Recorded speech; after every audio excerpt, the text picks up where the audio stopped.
Hey guys, how's it going? Give it a few minutes, see who shows up. Morning, señor. How's it going? You Long know, my, day. What's up, Will? Hey, I've been in spaces for like 6, 7 hours, man. It's a long day.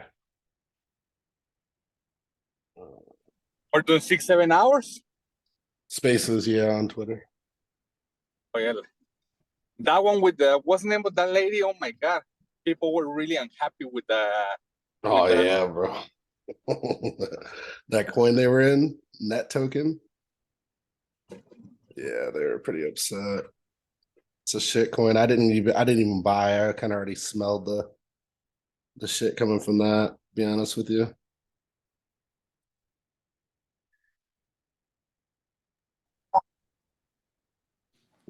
Some of them did make a good point though, like you said, when you're getting into those kind of projects, it's how you know you're taking a risk. Yep, 100%. People gotta understand that, man. Like, there's so much risk in the market. Like, everybody wants fast gains. It's how you get wrecked. So if you're chasing that, that's not a good. It's not a good look. Let's see. I'm trying to see their contract address, see what that looks like. Still, see if it's still screwed. They were trying to pump it with tokens earlier, so it's kind of funny. Network token. Here we go. Nope, that looks like fake one. Plus. Let's find somebody in here with the little red thing that's chilling it.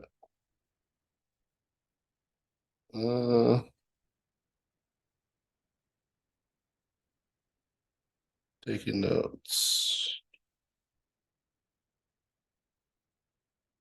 Give me just a second, guys. We'll get started in a minute.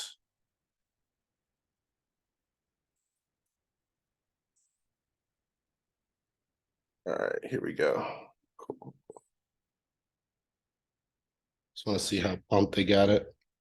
They got it up to 500K in liquidity. It doesn't even have that much liquidity. It's all tokens. That's funny. Yeah, we'll get started here in just a second. So you guys can see my screen, right? Can you guys, what are you guys seeing on the screen? Miami or Denver? The total three. Total three. All right. So let me check if I switch it real quick. If you guys can still see, did it pick that up? Yeah, I see SPX now. Okay, cool. I just want to make sure before we run through it. Yeah, we're gonna kind of run through, kind of see what's going on in the markets. SPY is on a rip, crypto's on a dip. We're gonna kind of run through and see what we can find. So SPY above 4,300. I talked about this previously. That's bullish for SPY. I think SPY can basically get back up to all-time highs.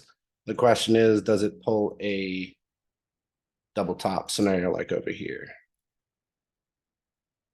All right, that's the real question here. So we'll see how this turns out.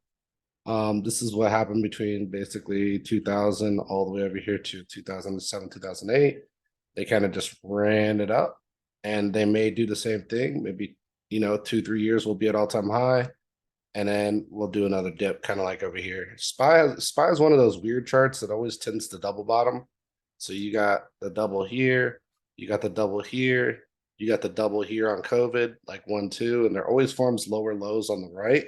So SPY typically dips deeper on the second go around than it does the first go around. You got the same thing over here. You got basically a triple bottom right here. 1, 2, 3. So anytime SPY gets into these consolidation zones, it always tends to form these lower lows. So you can always look out for those when you're trying to play SPY. So with that anticipated, I anticipate the market to kind of run up from where it's at. It's had a big correction, right? So I'm expecting, even if this correction gets back to all-time high, maybe somewhere's over here, 2025, 2026, we're back in at all-time high, and then we fall back down deeper, right? Anticipated correction range, I would say, would be coming all the way down to something like right here. So that'll be the 3,200, but you have upside before you have downside, in my opinion. Looking at the chart, and it's something that SPY does, right? Like I've showed you multiple times. Like it's just one of those things that it tends to want to do, and it's just continue to, when it consolidates, make those bottoms, right? And really, it's kind of got a lot of triple bottoms there too, from what I can see. But yeah, that's kind of where I think SPY is right now. So up before down. You know, I've kind of put macro a little bit to the side. I've been invalidated on a lot of my moves, especially like on SPY here. This right here should have been an ascending wedge that broke down, but it appears that they can hold price here for the next 17 days. They'll definitely be moving up, right? They just need to stay above this price zone right here specifically, which is the 4,300 range.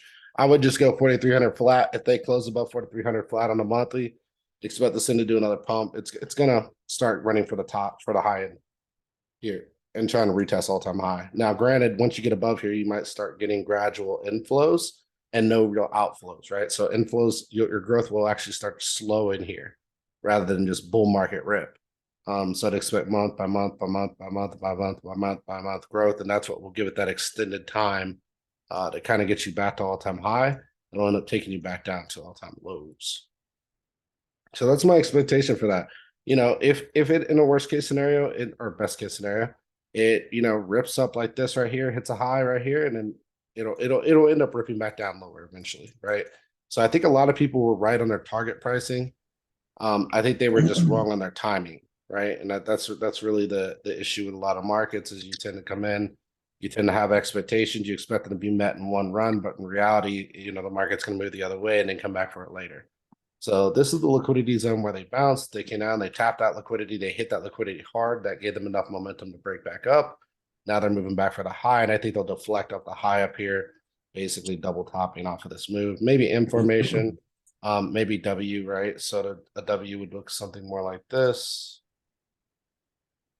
Retest the high, and then you get your breakout move there. And you tend to like have this weird pullback before you break out of the all-time high on that third retest.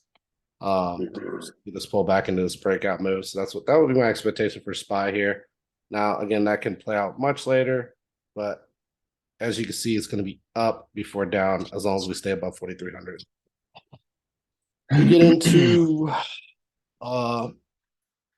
We get into something like let's see here. What else we got here? Desktop materials. This is one I've been watching.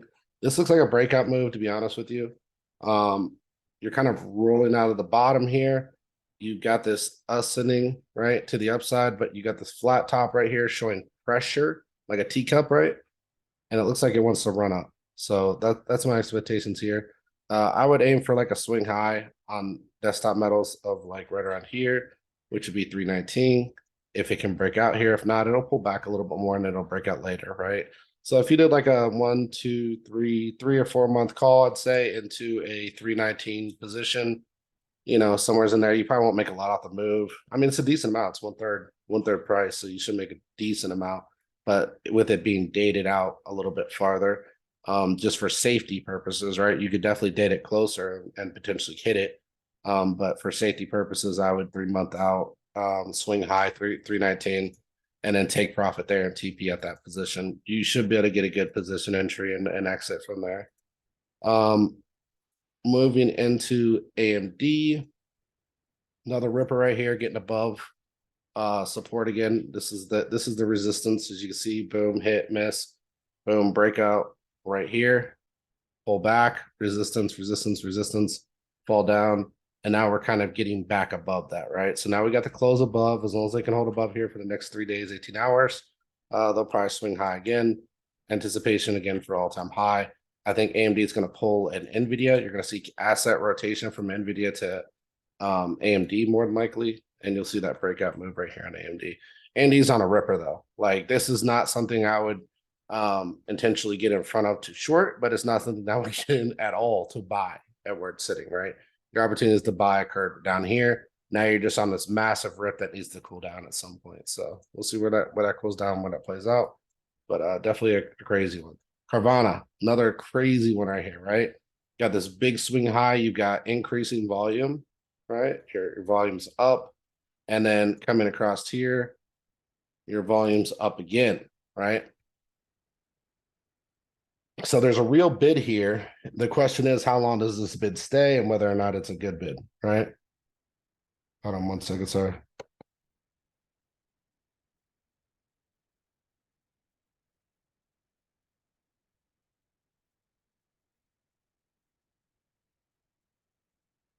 But yeah, so this is anticipation here.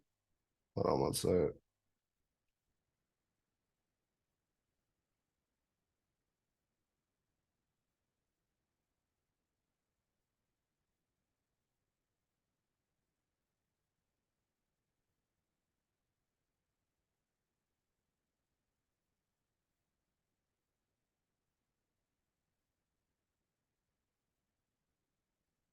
All right, sorry about that. Had some connections. What you got? All right, so yeah, swing high up here. So this is gonna either be an ABC or it's gonna continue pushing through, right? I think personally we've gotten above resistance slash support, which is all the way from over here. And I think if as long as they can hold price above here on a higher time frame, they could definitely swing high from here and continue to, and hold this as support, right? So they need to just hold above this support zone up from previously over here. And you can see, look at this. This is a beautiful setup too, because you got the support right here, you got the solid resistance right here, you've got a swing high and an attempt to break out, a swing back, and now you got the breakout, right? So now you're kind of sitting there above the position. So as long as you can hold above here, I think this is a move that's going to continue up, right? So definitely an interesting one. Again, the volume really kind of shows that interest in this one. So definitely not something to fade, but has a lot of momentum behind it. Not something. So these are plays that I'm seeing that I'm kind of looking at like, oh, these look great as far as bullishness, but not necessarily something I want to step into with my money and buy these right now, right? Could you do calls on them? And yeah, you could definitely do calls on them. I think you just they're not worth buying where they sit. HYG. Again, expectations were a breakdown. It kind of settled here. Now it's in a squeeze, right? So when we talk about coil, which a lot of people don't quite understand, it's basically price just kind of getting into these tight positions where price has to make a decision because there's no more volatility, right? So you got to create that volatility. So does that volatility come to a breakdown or breakout? That's what you're really looking for. The way the market's moving, I would anticipate a breakout before I'd anticipate a breakdown. So I'd expect this thing to pummel up, probably hit range highs, and then work its way back down. Even though this is a pennant, which is basically a continuation pattern, which means price comes down, hits a pennant, and then breaks down again. But price can also come down, hits a pennant, breaks out, but then breaks down to where it's supposed to in the first place. So it's a little bit of a fake out move into a breakdown position. From there is what my anticipation would be for this one. But you did catch a bullish div back here too. That's what I'm trying to point out right here. So where did you catch the bullish div? You caught the bullish div right here. And that's kind of where you started rebounding. That's why I'm anticipating them to move out before they move down, because you got the bullish div, which played out right in between these two areas right here. And that's what pushed price back up, held it up, and then you get the breakout move, which is kind of where you're playing the trend all the way up, right? Your RSI is playing that trend beautifully. Looks great. So something I'd be watching. Now, here's the thing. If they get above the 50 here, they could pop hard, right? They could even come all the way to this upper range, which I've marked out right here, which is about $80. So it's a nice swing on HYG. Nothing that I would be interested in buying. I just like to watch it to see if the market wants to go risk on or risk off. It's a great evaluator for that perspective. TLT, another bonds play. We're kind of at the low end range. Looks like we're consolidating sideways. Not a lot of interest here that I'm seeing. Looks like TLT is just kind of hovering, playing the range more or less. But you got 1, 2. This will be basically a triple bottom. I know it didn't quite get to the bottom, but I just consider it a triple bottom from there. Volume's kind of dead, flat across the board. Doesn't look like there's a lot of interest here to buy or sell. So we're kind of getting even amounts of trades going back and forth. You're getting, amount of green candles to amount of red candles to amount of green candles, amount of red candles, and so on and so forth. So that's what's kind of holding price in this like kind of range zone sideways. Not really anything crazy. Trend was broken. I had a solid uptrend, broke down. So, we could see HYG definitely pull back, or TLT, sorry, pull back even more based on the way the RSI breakdown. But the stochastics already floored, but those can continue to stay floored. So it's kind of like a hard one to gauge when you're in that area. They're really good to gauge when you're starting to move towards a high because you have a lot of headroom. If you're like sitting in the middle on stochastic and like wherever RSI is, doesn't matter because you still have a lot of headroom to get back to the high. Stochastic tends to not want to play in the middle too much once it makes a directional move, it tends to fulfill that directional move regardless, right? So like this drop right here was completely fulfilled by TLT. All right, so moving into the next one, DXY. Interesting chart on this one. All right, hold on. This is LX Tether. Oh yeah, we were talking about this in the BB chat. So it's kind of odd one. I'm not really too interested in this one. I just want to see what that chart looked like specifically. So it's there. 43.38 is where SPY kind of led. Again, I've had this line here for a while. This has been my line in the sand. That's where I told you guys, hey, we get above here, we start entertaining bullishness. I think we're moving towards that. We do need to close above here 17 days until that close occurs. But once that occurs above there, we're above the 50. We got a lot of headroom to make here. And we can see here too, like the stochastic's pretty turned up, right? It's just been kind of gradually moving back to the highs. The problem is you're getting towards upper ranges that it could very easily hit. Previously, when they had this massive run like this, right? You can see right here, it basically had a run, and it kind of played the high, got a little bit of fumble right here. Now, if we start to see that here, where it starts to fumble a little bit, but it hasn't quite recaptured this high up here in stochastic, it very well could have more legs to go. So we got to kind of watch this area specifically on stochastic. I'd like to see it kind of like run the top here. That would be good, or kind of round here and look like it wants to fall. Now, keep in mind the stochastic started moving before the chart started moving, and then if you kind of followed that down, you would have cut a nice short from that position. So they're kind of eyeballing right now. / entertaining. All right, moving into Lucid. This is what I've been accumulating. You guys know about this. You've known about this. Nice close here at the lows. Lucid has room to come down for sure. I still think it plays from here. Now, I may get wrecked in this play, and I may have to add more later. But at least the stock, I'm not really too scared that the stock is going to go out of business or going to go to zero. Good fundamentals, good company, great competitor to Tesla. So as far as cars go, outside of self-driving, they do not have that. So definitely I like Lucid overall. Continuing to DCA this one for sure. Russell, moving into Russell. Russell got into a good position. Russell's still kind of playing in the middle though. It's a little bit of diddle in the middle. Again, this is another pennant play here. Fall down, pennant cross. Tightening formation, right? And the more tightens, the more the case for the continuation pattern plays out. Or you get a breakout into a breakdowns, right? You get one of those two to play out here. So definitely not something I'm looking to play right at the moment, but has room for upside still. But will cool down here shortly, it looks like, by the way the pattern's playing. Qs are continuing to bid high, bid long. Resistance is sitting. It looks like they want to go for it, 371 zone. So something to keep an eye on. You could probably technically call this out maybe a month or two out and then throw it at 371.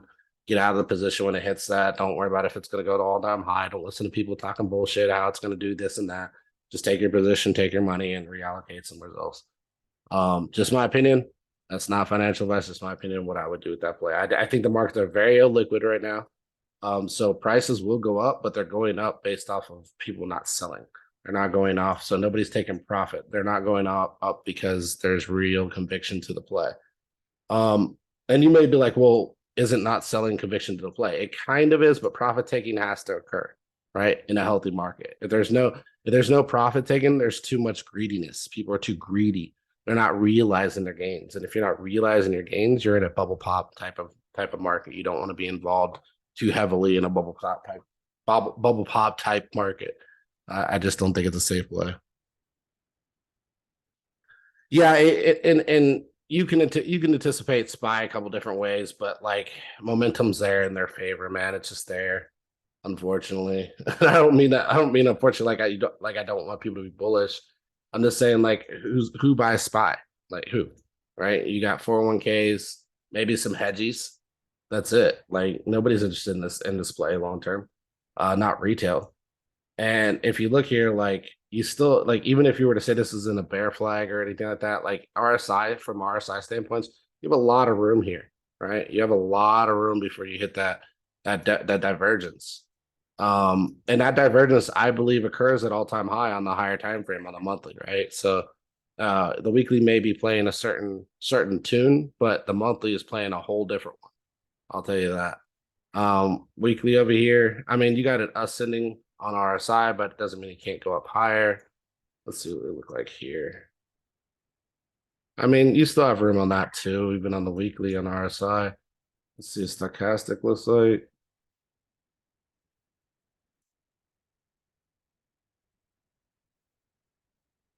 Eesh. Did I invert this? No, I didn't. Just kind of sitting here at the lows. Wow. So they must have really came down right here. Look at this. It's kind of crazy. Yeah, they've been kind of rolling out of this from a stochastic standpoint. It looks like, I mean, it looks like we're kind of topped here on the stochastic, but again, stochastic can run the ceiling for long periods of time and continue to press highs, right? Could fall back, but it can continue to press highs. Plus, you recaptured your gap over here too. So even if price were to roll back from here, I'd be looking at something like this. It probably wouldn't be quite that high, maybe a little bit shorter.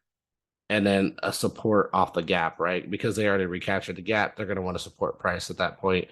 And then a move breakout. So you think downside or betting for downside right now, I just don't think it's a play. I think you're going to get wrecked if you try to do that because they could continue to pressure, right? So you got to watch out for these plays trying to play them to downside right now. The momentum is not in your favor for downside. Moving into dollar. Let's see here.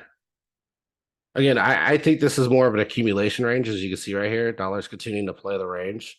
And it's basically the same range as where they were last time when they consolidated before the breakout. So they came back, retested the consolidation before the breakout, showing solid support here. So dollar could definitely roll up at some point into that C.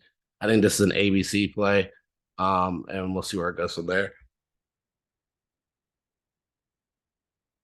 All right, let's get into total 3. So we are almost at our target. We are almost at our target. Look at this.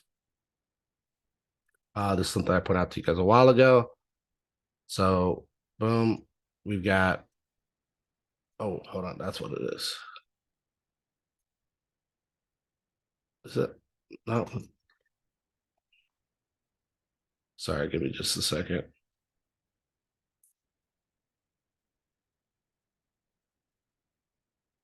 I don't know what's going on with. Okay. All right. Not working.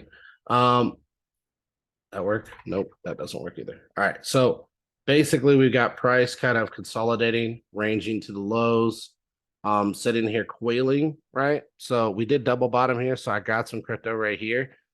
Just in case the hedge, just in case this is the bottom, right? We basically double bottomed in the altcoin market. And then what I'm looking for, anticipating, is a recapture of previous high, all the way down to like a 250 zone. That's a falling wedge. That's bullish. Anticipation is to hit the low here, 250, bounce out, break out, and nobody believes it. And then, we start to take off from there, get back into the 500, 600 billion, and maybe get up to 1 or 2 trillion on overall for altcoins. Moving in total. So total complete disaster. Not going to lie. We're back below resistance, in my opinion, which is basically right over here. That's basically where we're sitting. If we can get back above here in the coming days, great. If not, this thing, it really can come down pretty far.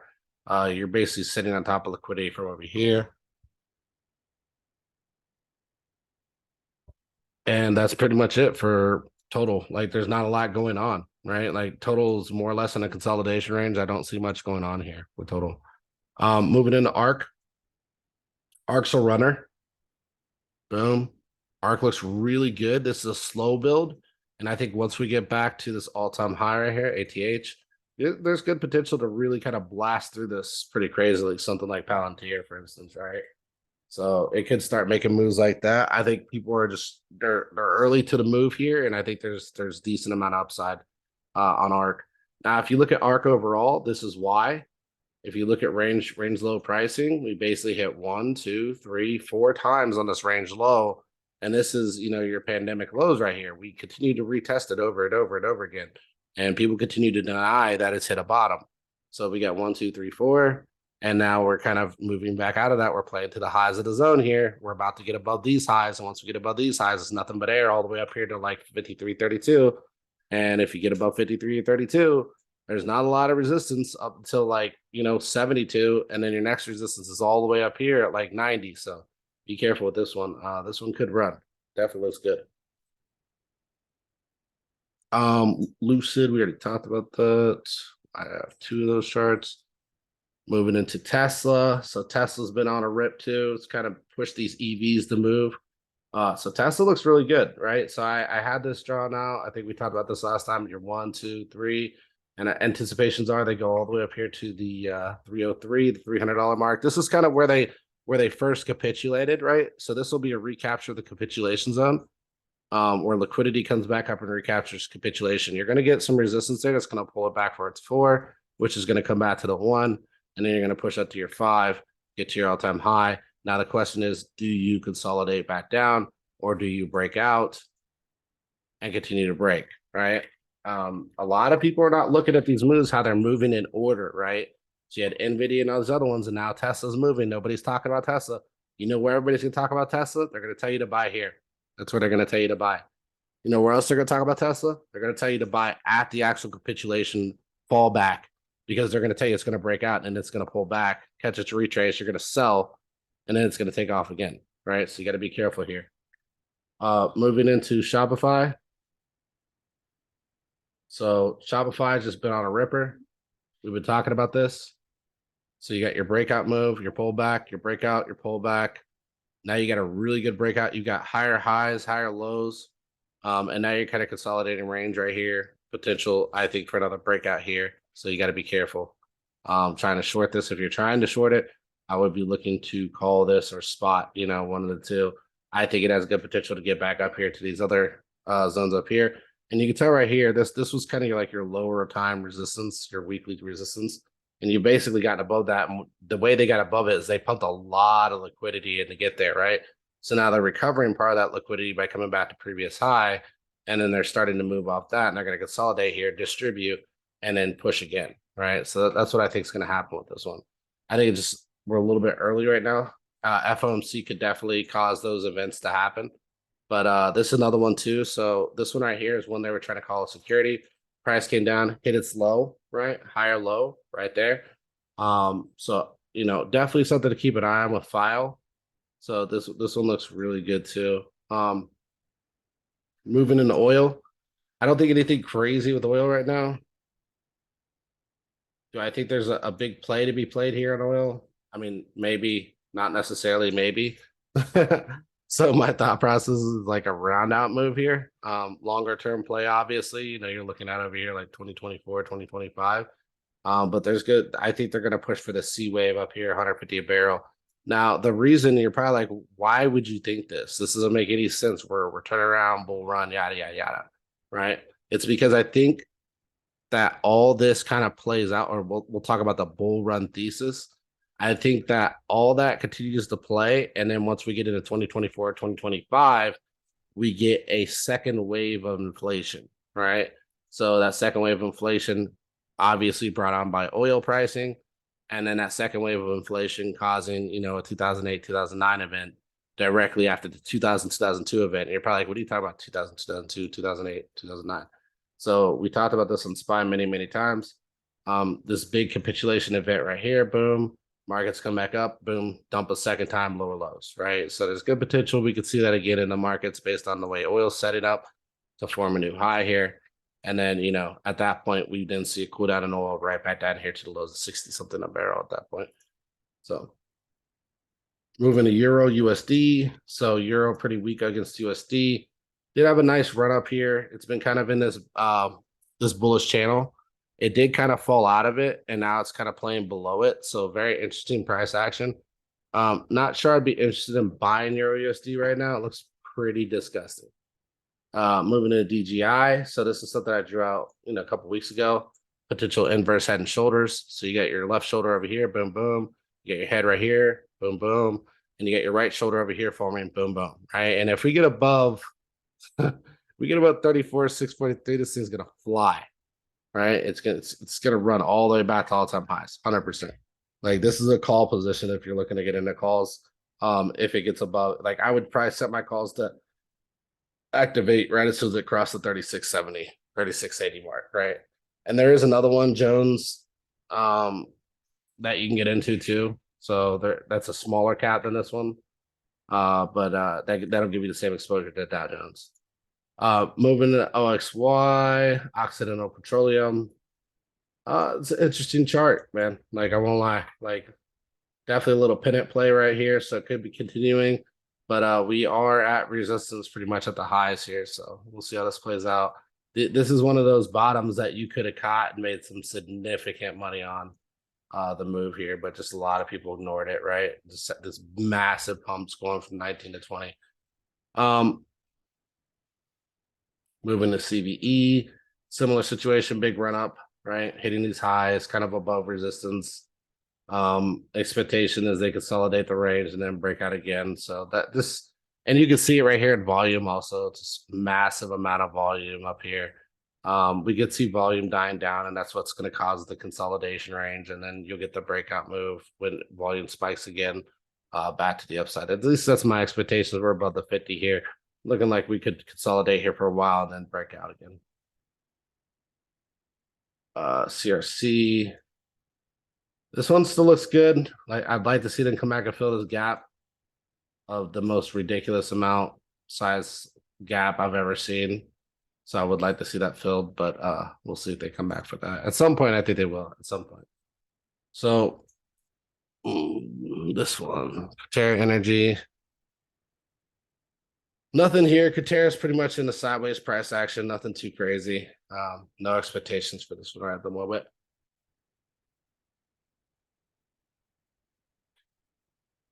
So Natty Gas looks good. I mean, consolidation range lows, broadening pattern, expectations there's a rollout to a high, probably going into the end of the year is where we'll see that kind of push up in that gas and going closer and closer to Q4. I think it's a good play. Elf, just the most ridiculous makeup chart I've ever seen in my life. Continuing to ramp up. Looks like it's going to become an implosion / bubble pop. This is the most ridiculous thing I've seen all year. Like it never stops. And keep in mind, this is the pullback from 22. This is the pullback from 20. Like it's just been in a consistent bull run. Alta. So Alta right here is pulling back. Decent capitulation. And then we're kind of holding the range. So we'll see where this goes. It's got some support here. Nothing too interesting right at the moment. Nothing I want to play on. So just kind of there.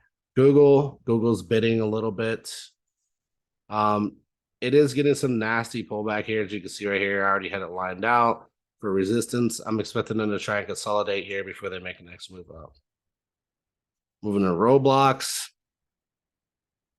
I think Roblox breaks to the upside. That's what you can see right here by my candle. So tightening pattern looking like it wants to break out. If it can get back above here around the $64, $65 zone, it'll consolidate here, and this will probably have been the low, right? It just needs to get back up into here first before I could say that. Zoom doing really good. Again, I bought at 61.47. It just continued to kind of consolidate here. I think it's more of a round out move, just like it was a round top, right? Round bottom. And I think like if you're buying in here, you're buying in that key accumulation zone where everybody is looking to get in. Stochastic is very low.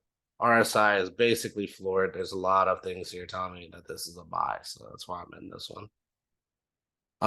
Moving to the SMH, already back at all-time highs. Pretty crazy move here by SMH. Nothing I want to get involved in right now. I'm not looking to buy into anything that's pushing all-time highs right now. Hex, man, I don't know. I know people talking about sub a penny, but I don't know. It's still got room on the RSI. This is a nasty looking chart, man. Like I can't even draw support here. Like it's just boom, it already broke through that. So it's hardcore capitulation. We'll see where it lies. If you don't think it's going to zero, it's a buy. I'll put it that way, right? If you do not think it's going to zero, it is a buy. What is the best thing for that one if it starts consolidating in that area? For Hex? I mean, it's in an area where you can't even speculate, right? Like it's just it's had such a capitulation event here. Look at this capitulation event, right? Like this is the biggest sell-off this thing's ever seen. So like, could it go lower? Sure. But like, again, if it's not going to zero, it's something worth seriously entertaining. Does that make sense? Yep. At least for a DCA. At least for a DCA, right? I'll put it that way. For those of you curious, it's not something I just need to throw in $5,000 because that's all I had to put into it. So I'm gonna put the whole $5,000 in here. It would be something if I had $5,000 to put into it, or even $500, I would break that down into small amounts and just bite at it as it's dropping, and just eventually wait for a turnaround. It's 99% down. Like I don't know how much further people think it's gonna go, but it can't go much deeper.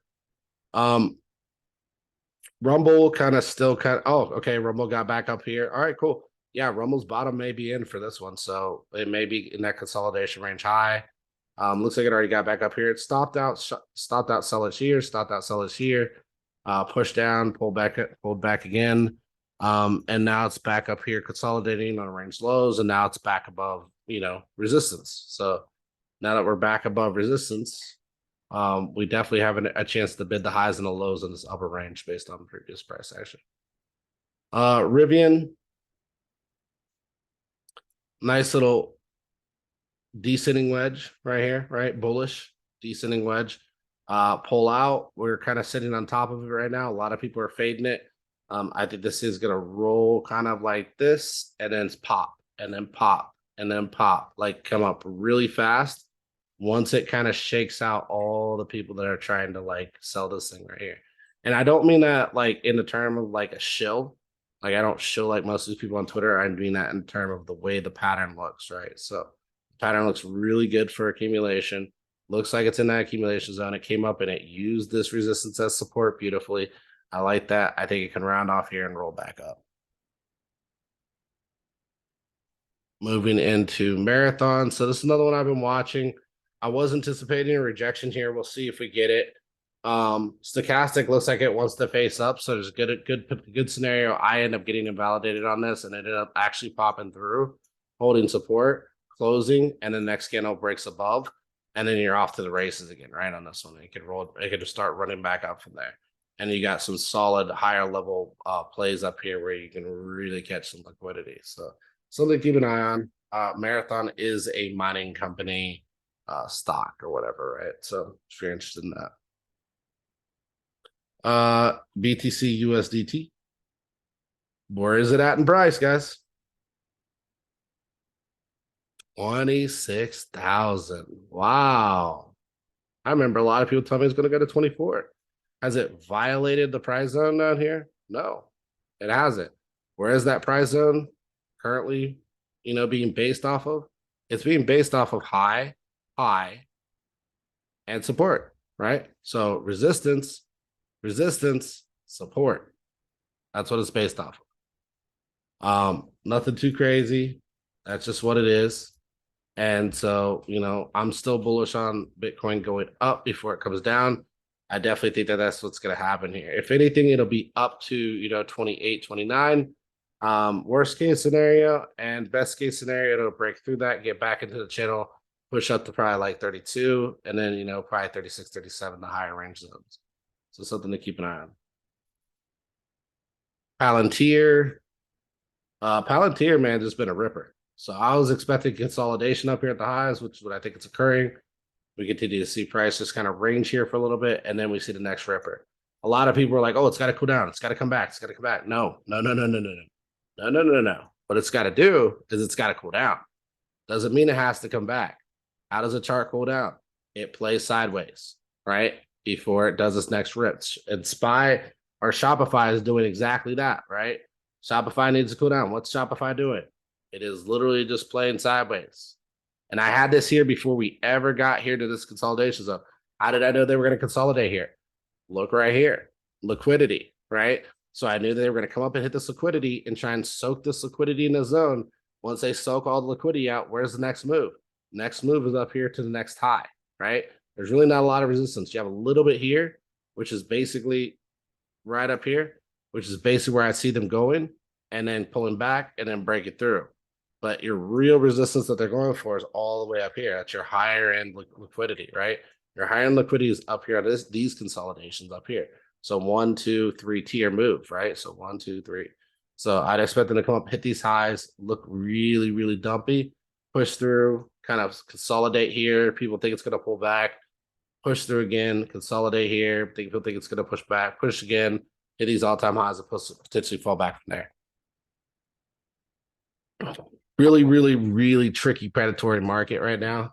And that's why I'm not fading it too much, but definitely we will see downside. It's just not going to be right now, right? I'd look towards Q4, that profit taking area. Why? Because you're going to get tax loss harvesting, which means you're going to probably get a significant amount of sell-offs. Anybody smart's going to try and sell ahead of that. So you got to watch out for that too. There's good potential they'll do that. So right here, I would say this is a typical ABC for me. I have it as a 1, 2, 3, 4, 5 based off of previous lows. And then, you know, 5 could be up here, it could be up here, it could be right here. Just kind of watching where that 5 wants to play to, maybe even like right here, 630, whatever. So I expect they need to consolidate here at minimum to cool down the RSI. It's extremely, extremely overbought. Stochastic, same thing, extremely overbought. So they need to kind of let this thing cool down before they can make another leg up if they're going to continue, or they're going to come down, break support, and then they're going to start legging back down again. So it's something to watch out for. If they end up doing that, it's going to be something like that. If they end up breaking out, it's going to be something like this, boom, breakout, and then we'll kind of boom, boom, boom, boom, boom, and then rebound off of that, right? So that would be my anticipation for the moves on NVIDIA. No buys right now. Like, not worth my time, not worth my effort to buy. Inverse head and shoulders, we already talked about this. I fully expected this to play out at this point. It's just too bullish. So when it gets above, like I said, 34.5, 34.6, I would be looking to take some calls on this thing. I think it looks great. This is the Dow regular. So if we're looking at the Dow regular, you're basically just kind of playing these lower range areas right here. You are looking to possibly get out of this area. You do have kind of a falling channel right here, slash bear flag. So we're looking like this, like that. That's kind of where your price is, kind of consolidating to downside, looking for a breakout. We got a similar move here on the RSI. Stochastic's already floored. Good potential for a move out from here, right? From where it's at right now. So got to watch DJI. Looking at Krill, this is something really interesting that I saw the other day, and this is why I'm bringing this up specifically. This thing has been in a bull div the entire fall. And you're probably like, well, man, if you buy bull divs and they can do that, you know, why ever buy a bull div? It's because statistically, this doesn't typically happen, right? Statistically, it's, you know, the other way around. We get a bull div maybe between 2 points and then price reverses. But because this is so strong, it's telling me there's a lot of interest in this coin. I would be, you know, speculating / looking at this coin if I were you guys. It's called Krill. It's basically a platform for selling, buying crypto, all that good stuff. So keep an eye on it. Bitcoin Tether. So as you can see right here, this is the other chart I've showed you guys before. I mean, it looks to a T, guys. Like I can't make these charts up. All right, I haven't moved anything. How do you know I haven't moved anything? Because I have a gap right here, right? But I was so freaking close on price. Now, where was I looking for? Why was I looking for price to come back here? Look. Boom, boom, boom, boom, all the way across, right? That is your range high position. That is what they came back to retest. Came back, retest, shocker move, right? I think this thing could run. I really do. I know it sounds crazy, but like you got your first move, drop, second move, drop, third move. Now you're gonna ABC back down, right? 20K, 19K, you're gonna hit these lows again. So you're gonna revisit them. Why? Because of 2 things. You have support here, you have trend here, and you have a wick here, right? 3 things. So definitely would expect this thing to roll up, then roll back, retest liquidity at the previous lows, maybe hover here for a little bit, consolidate, start to play to the upside, People deny it, say it's over, it's done because it had such a harsh correction. Breaks out. Now you're back in here, and people are still denying, and then price, kind of moves out into the halving. So this could Well- happen more to Q4. What's that? Could you call that a triple bottom because on the daily, if you notice those other two wicks on the left side of it, they Over here? hit the same zone. Yeah. Could you technically call that a triple bottom? Yeah, I mean it's been tested multiple times. I mean, I wouldn't even worry about triple, double, quadruple. Like it's just this liquidity zone has been played way too many times, right? So because it's been played so many times, there's strong support here. There's a strong support here. Not only that, a lot of people are ignoring a couple other factors too, which is like obviously falling wedge that's kind of playing out on the daily and on some of the higher time frames too that are kind of happening here, right? You got a lot happening here in this price area. This is a heavy support, right? It took them a lot of liquidity to get through here. They're going to defend it, and you've got a falling wedge. A falling wedge is typically indicative of price getting to a point where you're not getting interest, right? And when you're falling and not getting interest, which direction can you go? If you're not getting any trading interest while falling, which direction can you go? I would say directionality would push you up because you're not building interest on sellers, right? You're losing interest the deeper you sell. Does that make sense? You're not able to capture, you're not able to get anybody else to buy your positions. You're also not able to get other people to sell out of their positions. Does that make sense? If I'm the market maker, what am I trying to do? What's my intentions by pushing price down? Anybody? Get people to buy. No, pushing price down. What am I trying to do? If price is coming down, what am I doing? If I'm the Trying to market get maker, people to sell. You're trying to push sell downward so you can buy at a better price. I am trying to buy at a better price, right? Yes. So I'm the market maker. I'm trying to buy at a better price. So what do I have to induce to get my buys at better prices? I have to induce my retail participants to sell to me, right? How do I do that? Well, I start to put pressure on their buys, right? And once I start to put pressure on their buys, retail tends to want to flip the other direction all of a sudden and start selling. The people that intend to sell up here are the people that bought up here, right? So they're selling at losses. So you're trying to get the market to sell to you at cheaper and cheaper prices. So when you're breaking into a downwards pattern, right? Downwards pattern as in tightening pattern, you are trying to get the market to sell to you, but less and less participants are willing to sell you their positions, right? We'll say positions. We won't call it crypto. We won't call it stocks. We won't call it anything. They're less and less are enticed to sell you their positions. How do we know this? By tightening pattern to the downside, right? So eventually all trading ceases here. Why? Because nobody wants to sell right now, right? Everybody wants to buy. So what do? As a market maker? We're like, okay, I've got 100,000, positions. Let me trade the market, my positions. So the market then buys up my positions. I sell them to the open market, right? What positions am I selling to the open market? What's the ones I just bought through here? And the open market buys up beyond where I bought. And that's what causes the upward momentum. Now, eventually, the market gets heavy. Now, how do we know when a market gets heavy? Well, eventually, everybody, all participants that knew how to trade / market makers, they eventually have such a large position that they need to unload. How do they do that? Round tops, right? And they tend to want to pull back to where they started. So they want position sizing to come back to where they started, and they typically want to take profit there. Why? Because they want to induce the next leg. Even though you've got a 5-way structure here, you also, on a bigger time frame from a market maker standpoint, you'll have a 5-way structure on a bigger scale, right? And this is what you're looking for right here. You're looking for market participants to continue to play the psyop and the psyop and the psyop, right? So it's the leg and the leg and the leg.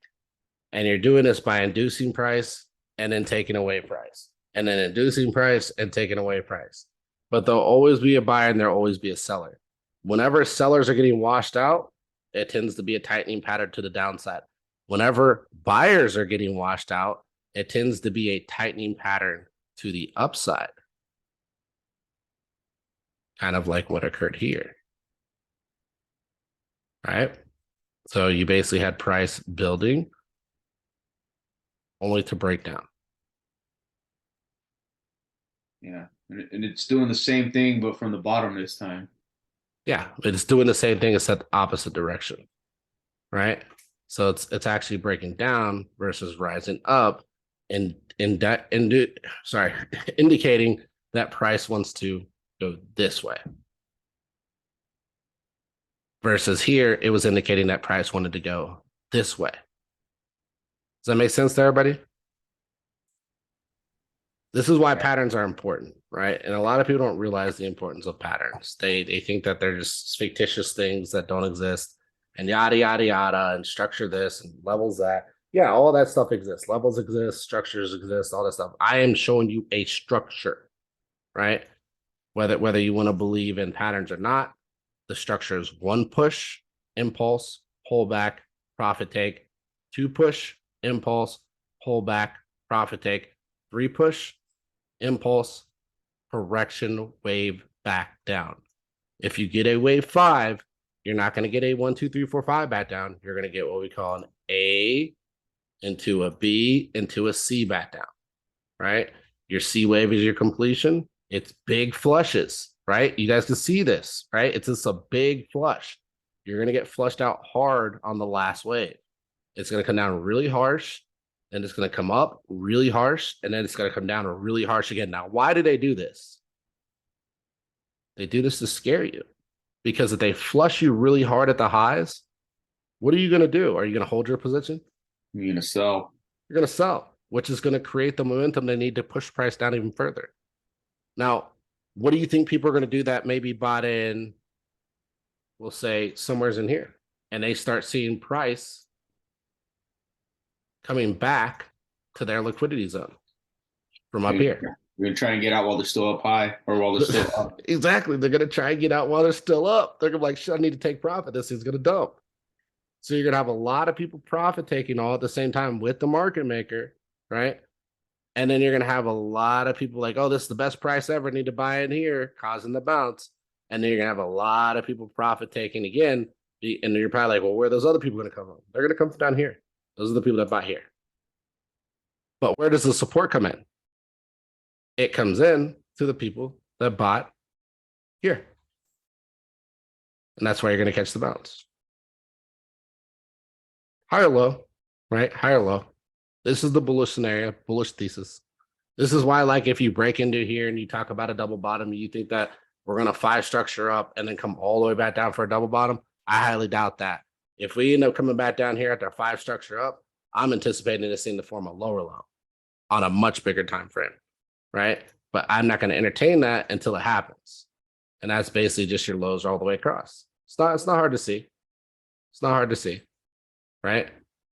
Boom, boom, boom, inflection, back up. And if we break into the zone, we'll more than likely come back down here to these lower lows. Entertaining this higher price zone, probably like 9, 10, 12K. It'll probably be something around here. But for now, that's not the case, right? For now, we need to trust price as it's structured, follow the structure until it breaks. If the structure breaks in the other direction, we'll revisit the scenario. Right now, that's not an option on the table. Right now, we need to play price as it's coming in front of us. And that price is saying up before down, and then retrace back down to follow support. You're probably like, where did this support come from? Well, it came across the lows right across here. These nice angled lows. That's where I basically took structure from, ran it all the way up, and this is where it would land, which is beautiful because it lines up with our previous wick low right here on the low, on the higher time frames on the weekly.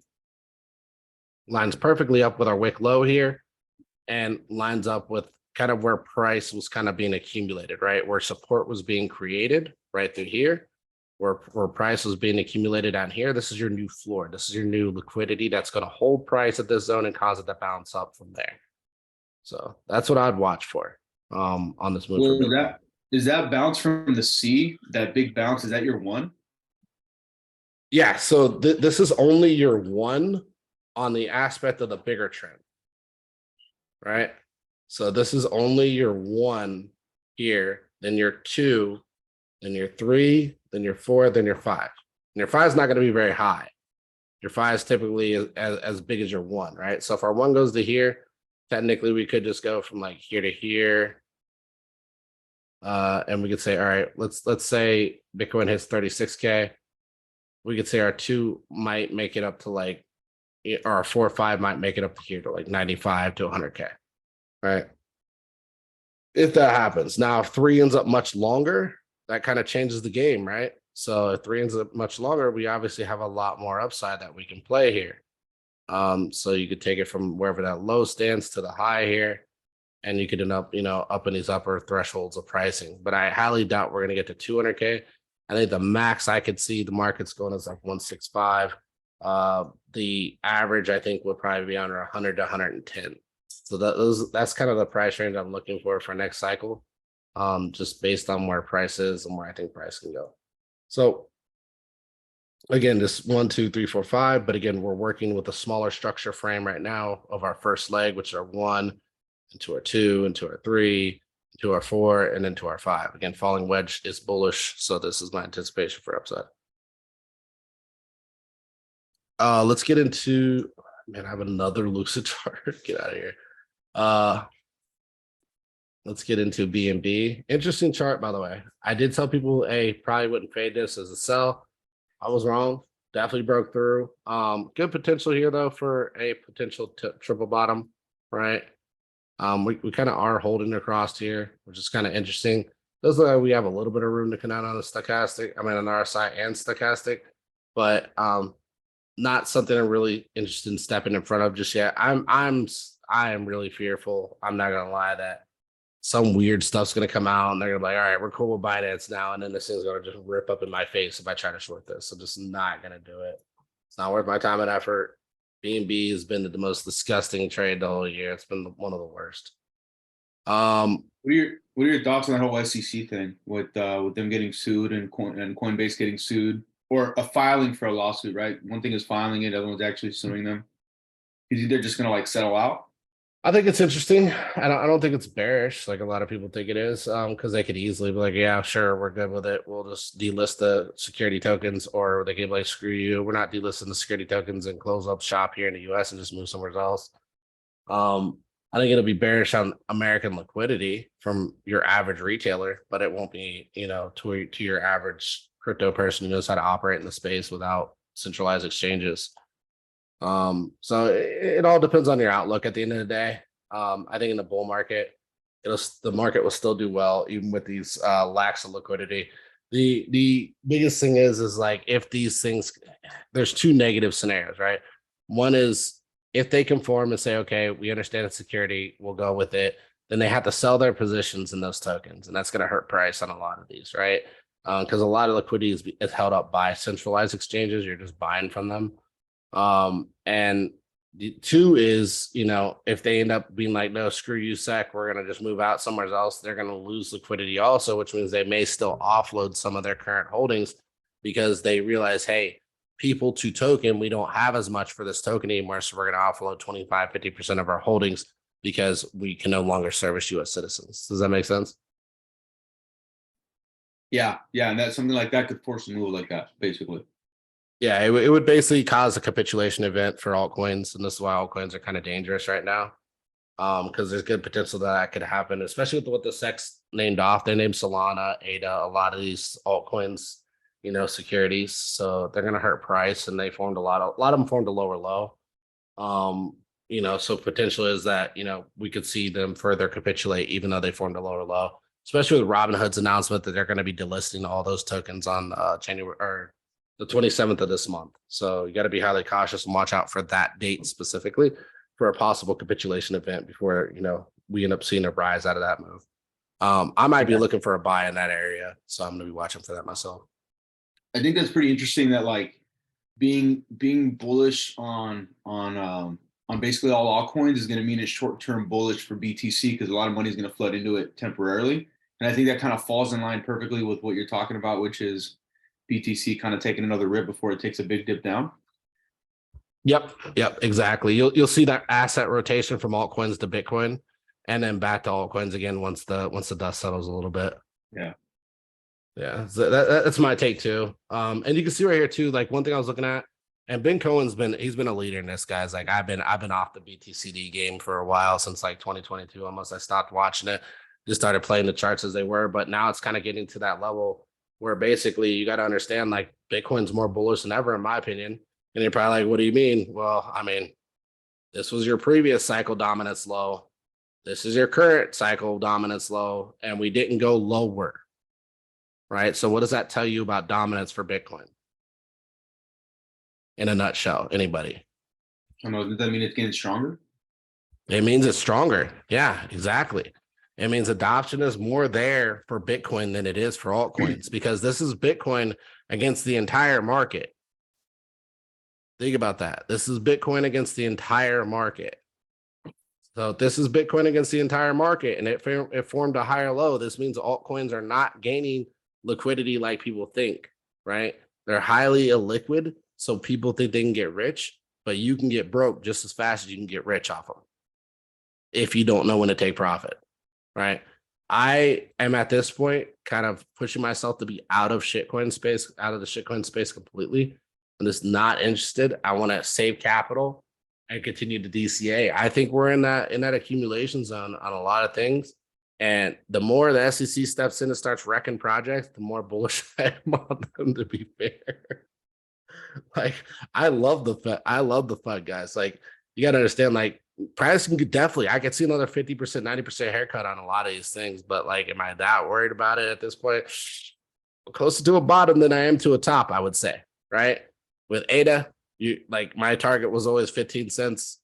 You know, we sat at 25 the other day. I was like, massive capitulation event, 25 cents again. Boom, I'm grabbing it. Right. If we get the 15 cents, hey, I took a 50% haircut, whatever, at the end of the day. Well, like 40, 35, somewhere in there.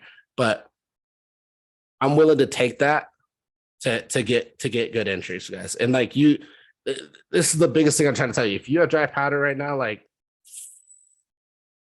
eat it, man. Like, I would just eat it. Not financial advice. I would eat it, and I would buy some of these. Some of these are opportunity, man. And I'm not talking about shit coins or speculation or all-time high coins. I'm talking about some of these that are really wrecked, right?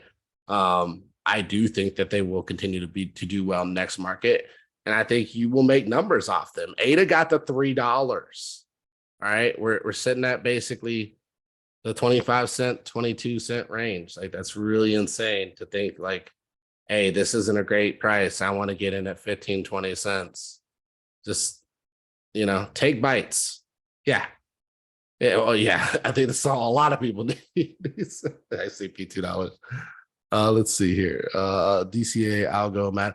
I mean, Algo looks amazing. I'm cool with Algo, but like Matic, I can't justify the buy. I just can't where it sits. Let's see here. I'll show you the difference. It's very night and day to me between the two. One's a buy, one's for me. It's just not worth my effort. Now, do I want some algo in the next bull market? Sure, I'll get like a couple hundred algo just to kind of use the chain. But like, if price doesn't meet where I want to buy, I'm not interested in buying those things. So like, let's look at ADA, for instance, right? People faded this. People faded. Look at where we're at right now. Look at where we're at right now. And I literally put this on my Twitter at the bottom. And I said, oh, look at that. Bullish divergence. As you can see, I didn't move anything here. It's still the same chart. Did we hit and bounce? Yeah, we hit and bounced. And if we continue to bounce off this, ADA could kind of consolidate up here. And a lot of people will be like, oh, I'm going to buy down here. But like, you had an opportunity to buy lower. Why didn't you take it? Right? These are the things that I'm trying to get you guys to understand. Like, yes, price can definitely for sure go lower. I mean, I told you guys before, 15 cents was my target, right?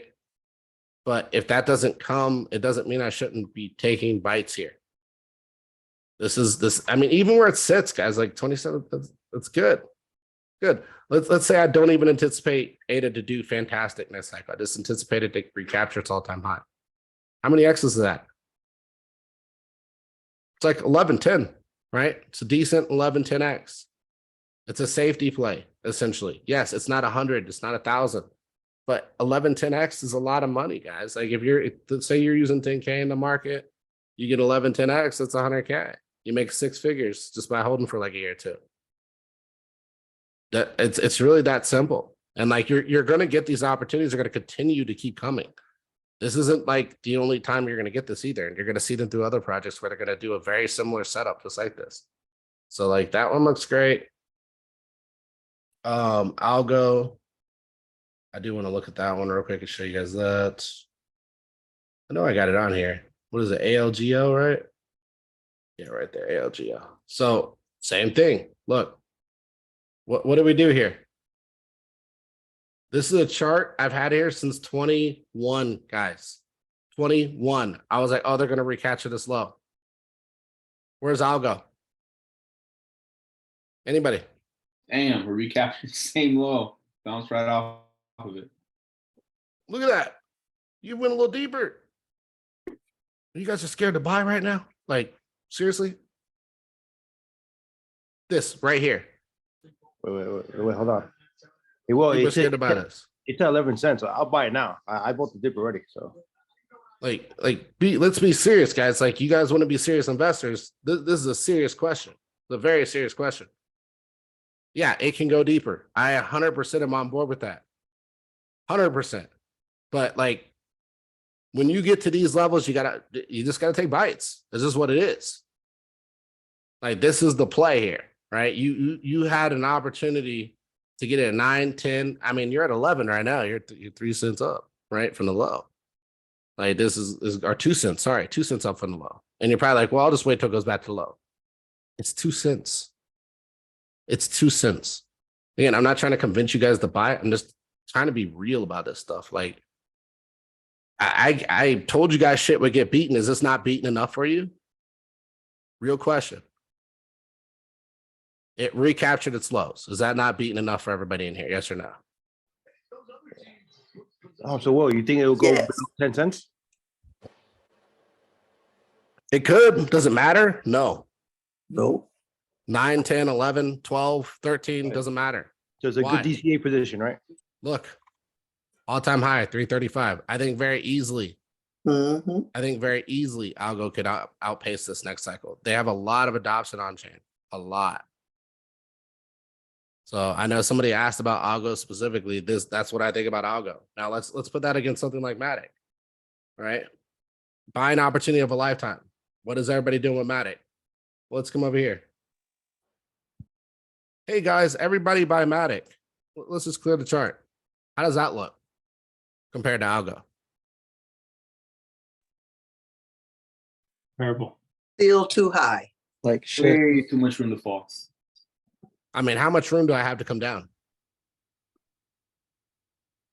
I'd say a long way. lot, right? What, Long 80%? way. Massive amount. Look, Is that 80%? Yeah. if they were to come back down to all-time lows, Oh my 98% drop. You're going to get destroyed. I'm not saying that Matic's going to do that. I think personally, Matic may hold up here, right? I think it'll probably recapture these lows. But the point being is that your ROI on this compared to your ROI on Algorand is significantly different, right? Your return on investment is not going to be anywhere near, in my opinion, than your return on investment on Algo. And Algo is a layer 1. This is a layer 2. Which one has more value?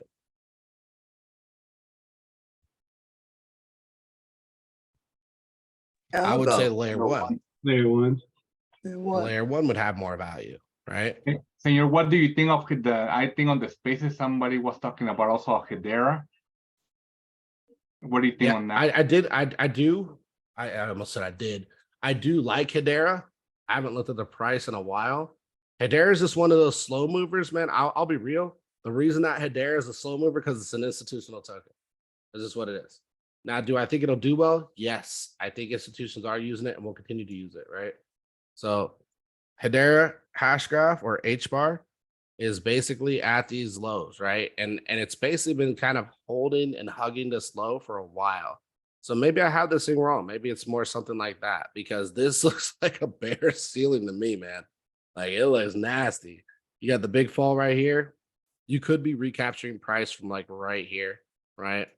That's basically what you got going on here.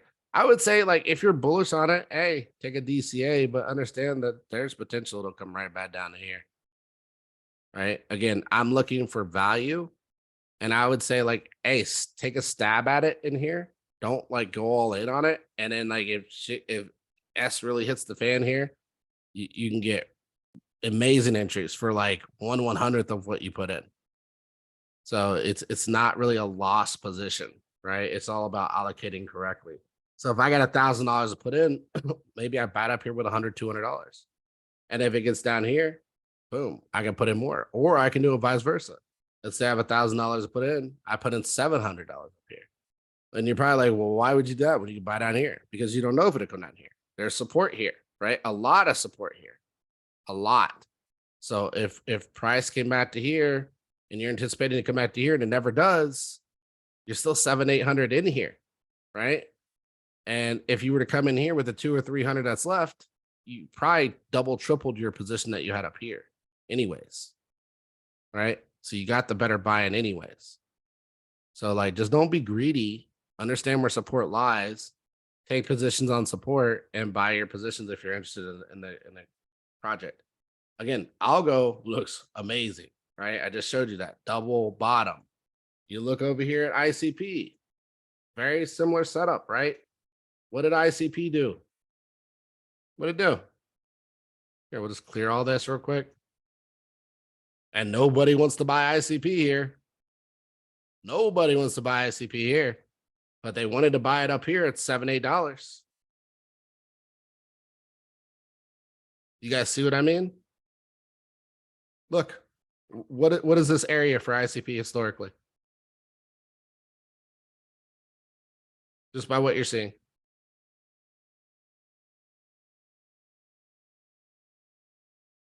It's You the said lowest low, it's ever we can been, isn't call it? it what? What else? I mean, I would never really call anything a bottom, but I would double use another bottom? word. Double bottom. I would say support. And as long as you have support, it's a buy. And yeah, we could call it a double bottom for sure, right? But you have solid support here. What do we have outside of solid support? What are we seeing right here? What are we seeing right there?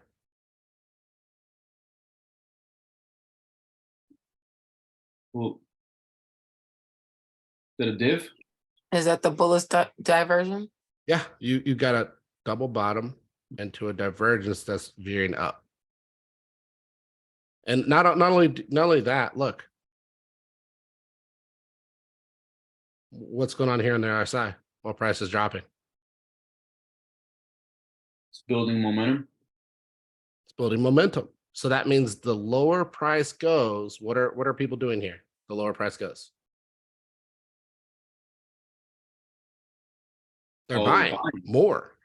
more, not less, more. What? So that means as price goes deeper, people are accumulating heavier. Does that make sense to everybody? That's what bullish divs are indicating. That's what they indicate. They indicate strength, as in the higher the RSI goes, the stronger the buys are coming in. So if price is dropping and RSI is rising, you're getting stronger buys, which eventually cause the project, asset, investment, whatever you want to call it, to turn around.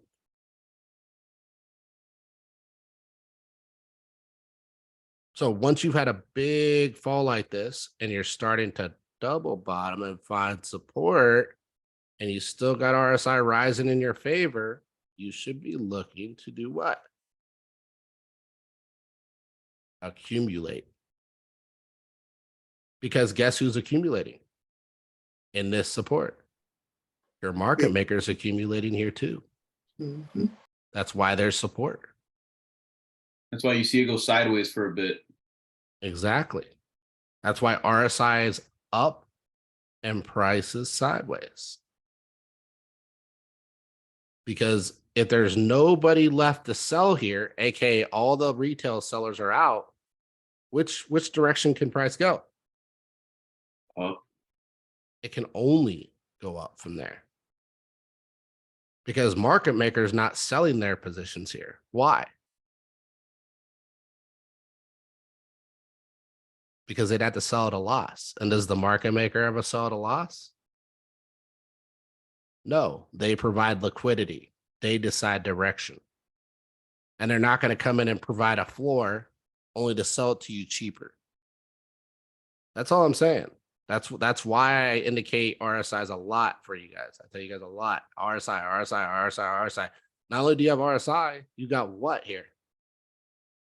What do you got here? Slowing volume. You got lowering volume, right? You got slowing volume. So what does that indicate? Prices. Reversal.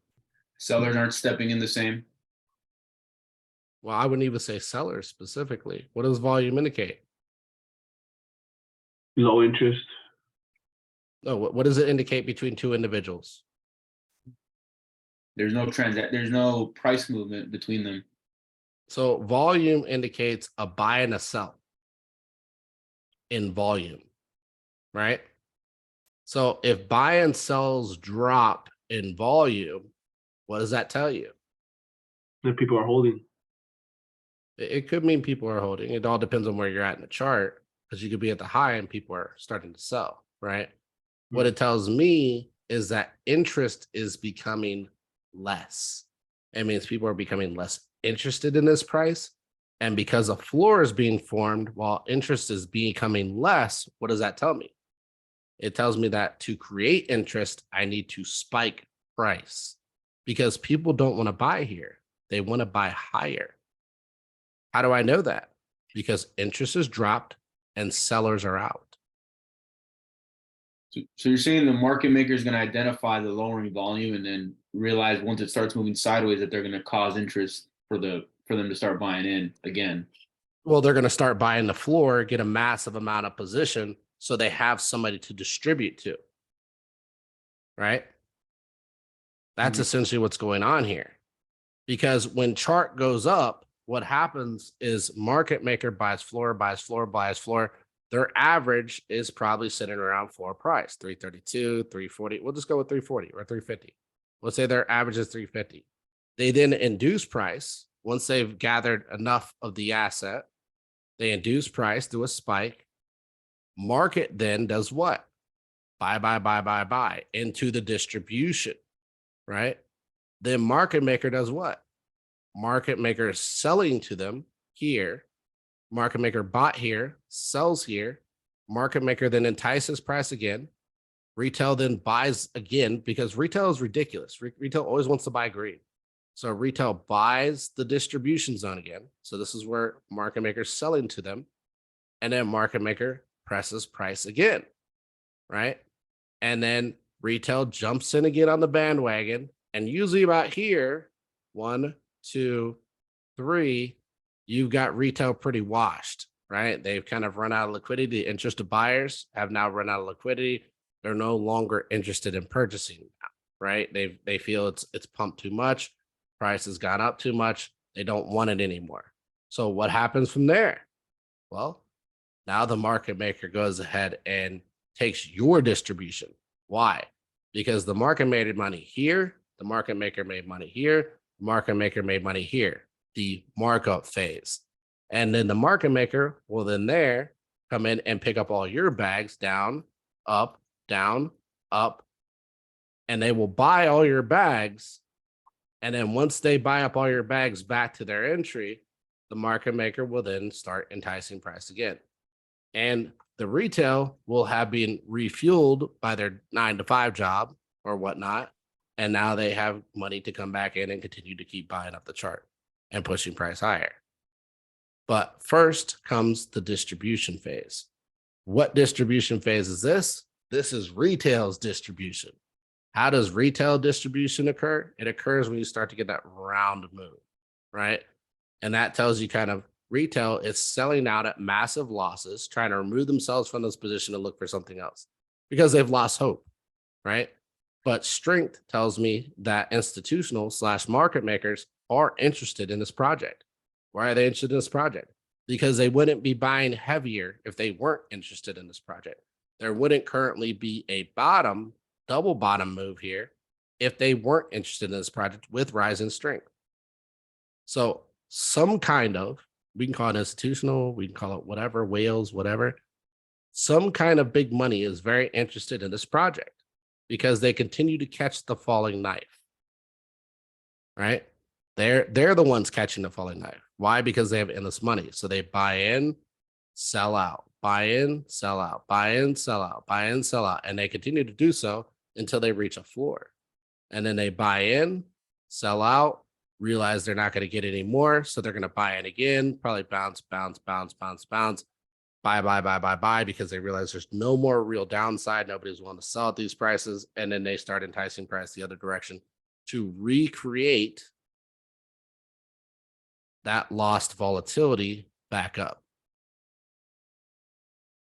/ volume, right? Interest, so on and so forth. So a little bit of a trick, but this is kind of how you can read these kind of plays. Like this is a great buy zone, personally. I think this is an amazing buy zone for ICP. Could it go deeper? 100%, guys. Like I'm never going to say that's not going to happen, but look how deep it went, right? It is just now starting to recover on the just now getting back into not even an overbought area, really, to be honest with you. This is still a very bearish area, right? There's a lot of not too great feelings in here. Why? Because we're under the 50. Whenever you're under the 50, you're still bearish, which is what's making me think that they may play here for the next coming weeks, months, continue to play price in the zone. You're going to get buying opportunities that a lot of people are going to miss. And you guys, as retail, if you're not in, as this kind of occurs, if price pushes up and starts doing as I said here, you're going to start buying here. You're going to start buying here and tell me how it's going to go higher and higher and higher and higher. And then you get distributed on, right? That's what's going to happen here. So if you don't believe in it now, don't buy it later. All right. If you believe in it now and you believe the chart, what the chart's telling you, it's a buy. That's the way I'd look at it. What's their market cap? I think they're actually pretty decently liquid too. I think they're like in the billions. Hold on 1 second. I haven't looked at them in a while. Let's see. It is a solid project. Like, I mean, go to their website, guys. Look at their stuff, man. Like, they have a lot of really cool stuff. They're like working on a real It's pretty insane that people don't even research half of these projects and sit there and say things. But 1.6 billion is what it looks like. Yeah, Goose DM me too. Yeah, so 1.6 billion is their current market cap, which isn't bad. That's really good. If I were to go on DEX, let me pull up I can pull up their actual liquidity. Give me just a second. This could probably really easily in the next bull market do like 30 to 50x. Yeah, well, the thing is at all-time high, like $5,000, something crazy. That was obviously market manipulation and stuff like that. I think your high here is probably setting closer to like, $100. Potentially we could see a recapture this wick, right? Some crazy move on the market. Could definitely see it. But if you look at a recapture that wick, you're like $3,200. It's pretty nuts if it can get back up there. But I would say that might take a couple cycles. And that's kind of this longer play, right? Before you'd end up kind of seeing that kind of move. So 2030, somewhere in there, I think you could probably see these prices if they continue to develop. But let me throw up their hold on, let me stop sharing and I'll reshare. Give me just a second. Share screen. Share 3. Share. All right. So like look at this website though. It's pretty sick, man. There's a lot going on here. A lot of interactions. If you look at their development team, they got communities, they got Discord, Twitter, the whole 9, live sessions. So this is scheduled, like really, really clean website on top of it. Really easy interface, really nice. Developer grants. Look, they are giving grants, guys. Like you got to understand, this is going to push developers onto their chain to utilize their chain and so on and so forth. Look at the funding available. How much is that? 200 million. They're offering 200 million to developers to develop on their chain. On ICP. Look, Rubrik Finance, 5,000. Metaphori, 5,000. Gotcha, 25,000. CodeGov, 25,000. Like they're showing all their grants that they get out. Look, Unfold VR. Unfold what? VR. Reality. Decentralizing asset creation and discovery of metaverse. $100,000 grant. And look, they got more projects right here. Damn, they got 322. Like these are the grants they've already given. All these projects already exist in their ecosystem. 342 grants. So that means they have at minimum 342 projects operating on their system. That's just the grants, let alone additional ones that work through their project. Like they have, this is a pretty insane, like you guys got to look into the background of it, but like this is a pretty ambitious project, I would say, / crypto. And I can't see them doing anything but well, to be honest with you. There's just a lot going on here. I mean, you guys should check it out. Look, basics, what is ICP, white paper. They have staking too. They have, what is it? They have a voting system that you can utilize, right? NFTs, DeFi, ICP token ecosystem. So we'll get an ecosystem right here. I'm not trying to sell you guys on this. I'm just trying to show you guys. And we talked about this one in the past. Like they have so much stuff going on here. Like you guys got to go through this yourself. There's just too much for me to go through, to be honest with you. But like you can see all the stuff that they're building and having built on their current ecosystem. Like all these projects are working with them directly. It's pretty insane. We've talked about this before, guys. Like definitely, you know, pay attention when I give you guys the alpha on these things. But you're talking about $379. It's a no-brainer for me. I'll just put it that way, right? Like this is a buy for me. I'll actually probably buy some when I'm done. And it is on my buy list for those of you curious. It is on my buy list. And I do have some staked with them through their voting rights system and stuff like that too. So full disclosure. That's with no anticipation, obviously, to sell those because they're voting rights. So you don't buy voting rights to sell, you buy them because you want, you know, a say-so in the way the ecosystem's going. And I think they have a lot going on. So that's why I was interested in doing that. How much do you have to have like a decent say? I mean, it all depends. I think if you get like 5,000, 10,000, you can have a decent voting position. Somewhere's in there. Okay, well, Yeah, it's a lot to put into a project, I know. I think you need significantly less though. We're just like, I think it's like 10 or 20 for like minimum, right? So it's very little to get started. I'm just saying, like, if you want a real say in the project, you gotta dedicate a lot. Does that make sense? It will, but how many, if you take the price action, like now that with the SEC regulations, now that they're going after hard with that, like for ICP, for example, you think it'll take years, like the case of XRP, you know, like take years in court. It would take years, man. It's not gonna be one day to another, right?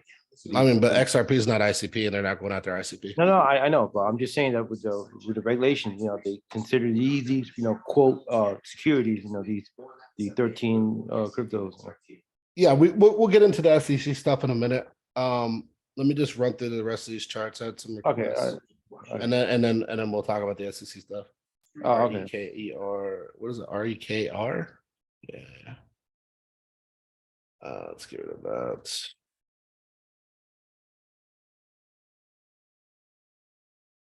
REKR. Record systems. I mean, falling volume. I mean, this one looks good too. Yeah, looks good. Got nice support right there. Look, bounced right off of it perfectly. You got dropping volume, losing interest. You got rising stochastic telling you it wants to pull up, right? You're not quite at the highs yet, so you still have room to come up from here. You'll probably reach at least all-time high here. Okay, so that's where resistance was. So resistance was here.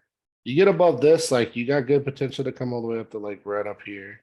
I would say right in there. There's kind of like a channel area right here. Once you get back above here, though, your lows have been recaptured. If you look across here, like this is your low, this is your low, and this is your low right here.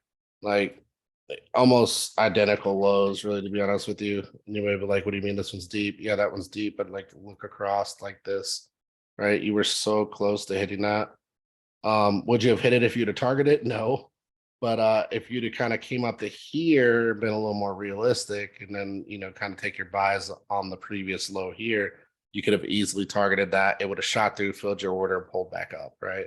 And this is on the monthly too, so you probably hovered down here for a while on lower time frames. Yeah, so you got the weekly right here. You definitely were down here for a while before you realized that you were coming back out of it. So about 3-4 days, you were kind of playing in this range, this lower range, and then after that, you reversed back up, got the big spike up, and now you're catching upside, right? You got higher lows kind of forming. You're pushing back up to the highs. Good potential that they kind of hover here. Maybe pull back a little bit and then push through from there. And then they'll probably recapture this wick, pull back a little bit here, and then move back up from there. I think this is a runner. I think it's a runner the way it looks on higher time frames and lower time frames. It looks good. And then you got, obviously your low end range here on the RSI. If you'd have took the RSI for what it was and kind of played it across the low there, like, look, you could have just like literally played the strength and ran off it, right? And caught the lows of the range. Now, would you have caught the very bottom? Probably not, because you'd anticipated it breaking here. But as soon as it got back above, you could have bought back into this position and still caught the low on either side of this play here for upside. Because I think this is going to continue pushing up for REKR. I think that was a question from Goose. Yeah, thanks. Well, yeah, it's like one of those AI companies that I think they're working with, like keeping the roads safe. It's one of those new AI companies. Yeah, and I think volume's playing in your favor here because you're at the low end range. You're not up here. If you were spiking or lowering volume at the high, I'd say you're getting ready to dump, right? But because you're lowering volume at the lows, your only interest direction really is up from here. And some of you may be like, well, why can't it ever go down? Because if you were interested in selling here, right? This is why we say lows and highs. Lows indicate selling, highs indicate buying. If you're interested in selling here, your volume would be higher, wouldn't be lower. So whenever your volume kind of drops off a cliff and you're at a low end range, you should take it as indication you're going to go up. Whenever volume drops off a cliff and you're at a high end range, you should indicate that, price is going to go down. And you see that right here. Look, volume spike, spike, spike, spike, spike. Volume drop off hard right in here, right? Your first indication is this next green candle right here. Would you have caught the tippy top? No, not based on volume, but volume on a bigger range will tell you kind of if you're in the area to get out of the market, right? Your volume's already lower here. You have no interest in going higher, obviously, or your volume wouldn't be lower here. So at this point, it's kind of like, okay, I hit that. And like, let's say you hit this red candle, you still don't trust it. And you're like, okay, I'm here at support. It's going to turn around. I'm good, yada, yada. Well, again, you're lower volume. And let's say you get the next candle, you're here. Like you're not respecting volume to chart, right? And if you don't respect volume to chart, eventually you're going to end up here, with everybody else because you didn't respect volume to chart that was telling you, hey, get the hell out of this position. And now we're kind of on the other side of that where volume has dropped to such a low degree. Again, and we can just run an angle across the highs. It cannot pop up anymore. It could probably come up a little bit, but the reality is like this is the low. It's like a squeeze, right? You're looking for it to squeeze, and then it has nowhere to go, but boom, that way, right? Squeeze, and it has nowhere to go, and then boom, that way. Big spikes, right? Big moves. Now, I'm not saying this thing's going to do that, but I'm just simply stating like this is how this is played. Then you get a cool down, right? And then you get another spike, maybe at the same high, cool down, another spike. And maybe you're crossing highs right there, and you got your indication on your big move here, small move here, small move here. Again, small move, big move, small move. Your cutoff was already there, right? But by the time you cut this, you were already down here at the lows. Like it was almost pointless to try and even play any lower from there. I mean, I guess you did get a better entry here, but you missed so much of the move that you really didn't capture much gains from selling and buying here. And that's why, like, I typically tell you guys, like, hey, when you start moving into these zones, as in the lower zones, the support zones, like, it's not a place to sell. It's just not. Like, your sell was up here. Your sell was here. Your sell was here. Your sell was here. Once you start getting to these price zones, like, your sell's done. You like selling at this point, you're just basically giving your money away, giving your position away. So just be careful, trying to come into these with the anticipation to get lower prices, because when you're lower on the chart, respect the support, and start buying on the lower ends of the chart, right? You are so close to all-time low that you should have been trying to take positions. I keep saying this religiously with Zoom, right? I love to use this as an example because I know this is going to play, and I know a lot of people are going to be upset because they missed it. And that's basically, where are we at? We are playing the low range, right? Everybody's scared to step in here because they think Zoom's going to take another dump. Yes, it could. It 100% could. But this is a DCA range. You should be DCA, DCA, DCA. If it breaks, boom, DCA, DCA, DCA. You see what I'm saying? You're not buying this. You're not buying this. You're buying this. Does that make sense to everybody? Yep. And same thing down here. You're buying this. This is called catching a falling knife. This is called catching a falling knife. This is called buying consolidation / support. You got to think from a different perspective. Get the green and red candles out of your head. Understand cheap buying is cheap buying. Charts looks right, buy. It's a purchase. Again, cheap buying, right? Drop, and where you at? You are sideways now. Come over to Algorand. Man, I couldn't show you a better looking chart. All right, couldn't show it to you. Look, do any of you guys know that freaking Gary Gensler was shilling this to his college classes? Algorand, the one he's trying to call security right now. He was shilling this in his teachings. Like, you got to understand, like, this is actually a solid project. I don't know how to better put it. Like, it's a solid project, I think, with solid fundamentals, with a solid upside, in my opinion. And you sat here and you double bottomed, right? You double bottomed and you're scared. You're scared. When are you going to be bullish? Are you going to be bullish when it recaptures all-time high at 280? When you could have bought it 10 cents? Same thing happened with data, right? A lot of people, they don't fundamentally understand where they're at with charts. Look, ADA over here, bull market prime. Look at it, bull market prime. Boom, 18, 19, bottom, right? Double bottom. What do we got here? Lower low. Boom, bottom, double bottom. What do we got here? Lower low. Think about it. Think about it. Right? You guys see where I'm going with the conversation? I'm buying it right now. I'm just saying, like, again, it's not me trying to come in and convince you guys of anything. I'm just showing you, like, where prices are. That's it. Like, but you gotta look 100%. If this is money you need a week from now, if this is money you need a month from now, if this is money you need from 6 months from now, don't use it. Don't use it. If it is money you can sit on and you don't have to be like, hey, I need to sell this bag in 6 months, then these are great positions, right? But if you need that money, do not put it in crypto and expect a return right away. Do not expect a return in the next 6 months. Do not expect a return in the next year. It could be 2 years, right? As long as you are in that mindset, when you put the money in, you're in a good spot, right? You're in a good spot for DCA.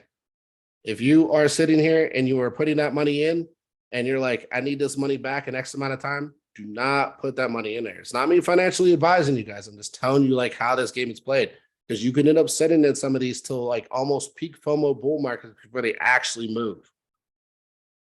And that sounds horrible in a lot of ways, but I'm just, look, at the end of the day, I'm tired of being rugged by these shitcoins. I don't care about your 1,000Xs, 100,000Xs, none of that stuff. You know, I'm trying to make real money in the market. If you add all that rug money up that you guys have been rugged for, think about how many projects you could have and how much money you'd have in the market right now. Think about it. All that money you put in shitcoins and lost. Thousands and thousands and thousands of dollars from many of you.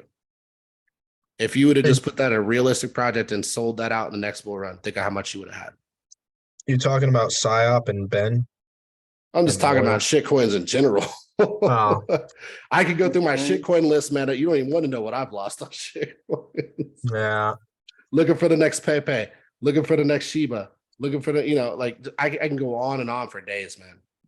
And What do you this- think's going on with that dude, ETH Ben or whatever? I think the market's just down. If you look across the board, all the shitcoins are screwed. Every single one of them. Yeah. There isn't one That's- that's up. Yeah, I had a fear that would happen.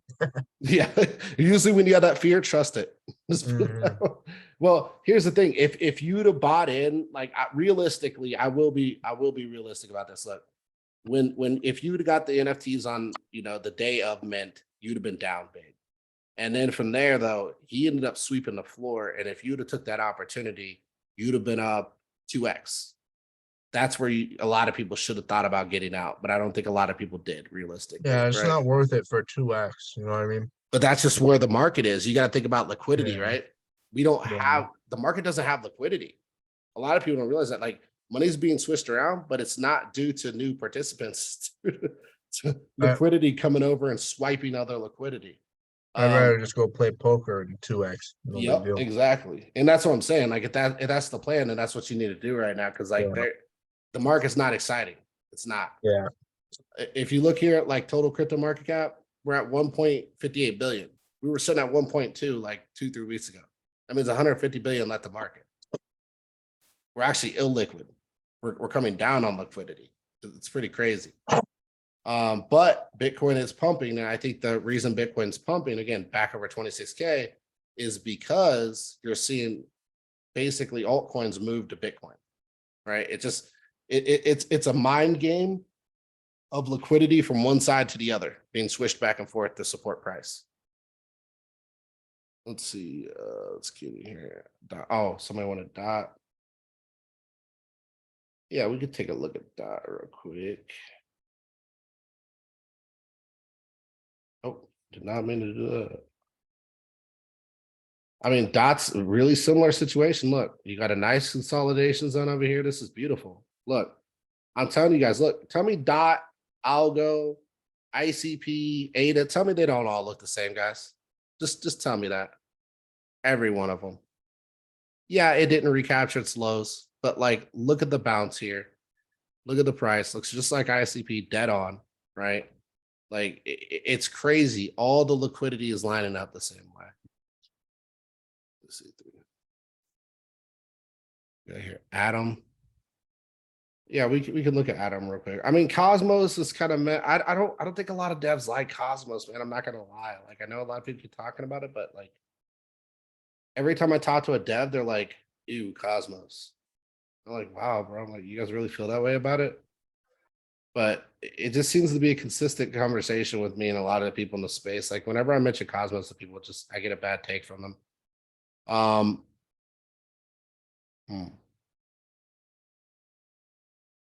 Interesting chart.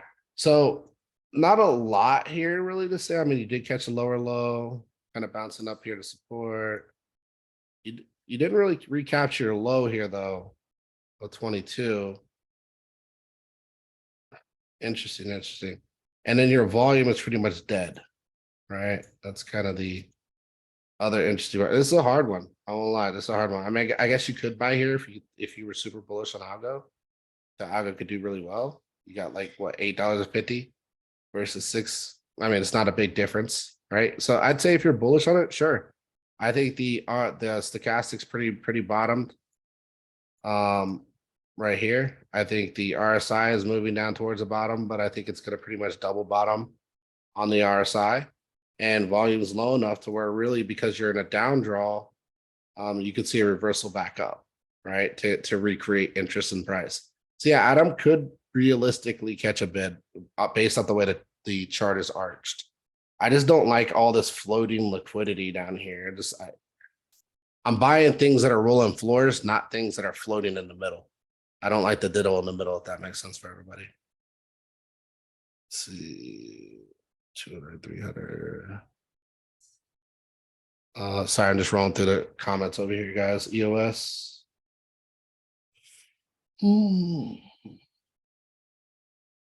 That was one of your picks, wasn't it? Yeah, EOS EOS? was. Yep. And I got a little bit of out of the move, but like not a lot. And you can see here, it did hit my price target too. What did I just do there? Okay, we'll go this direction. Over here.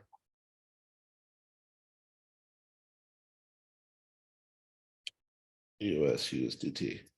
I mean, it still looks good from a support standpoint. Like it's kind of holding these lows. It just needs to get back above this. If it closes below here, it's going to be really, really bearish, in my opinion.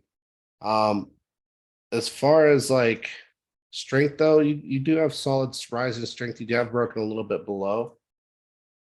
So interesting move here by US, but it could pull above on the monthly. You got a similar structure right here. Look, you basically bottomed here, right, on stochastic. Now you're slowly trying to build out of that, even though price is building to the downside. You got strength kind of rising with that too to kind of support that thesis, and you got volume dropping.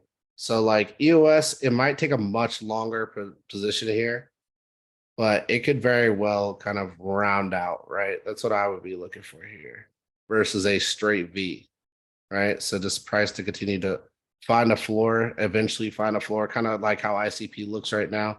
Once it starts to find a floor, you're probably playing or hovering the 50 here, right? And then once you're kind of there, you're looking to kind of break price to the upside from that position. I think a lot of people are fading US. I don't think it's smart. I think there's a lot here as far as price action goes.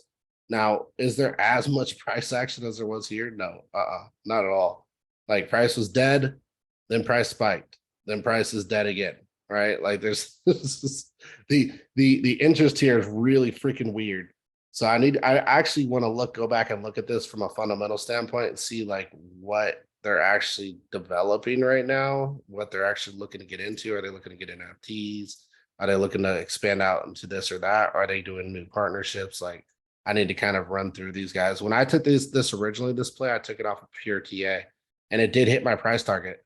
100% hit my price target. Look right there. Because I haven't changed these charts, guys. It's the same chart I showed you guys back in the day. We were talking about it.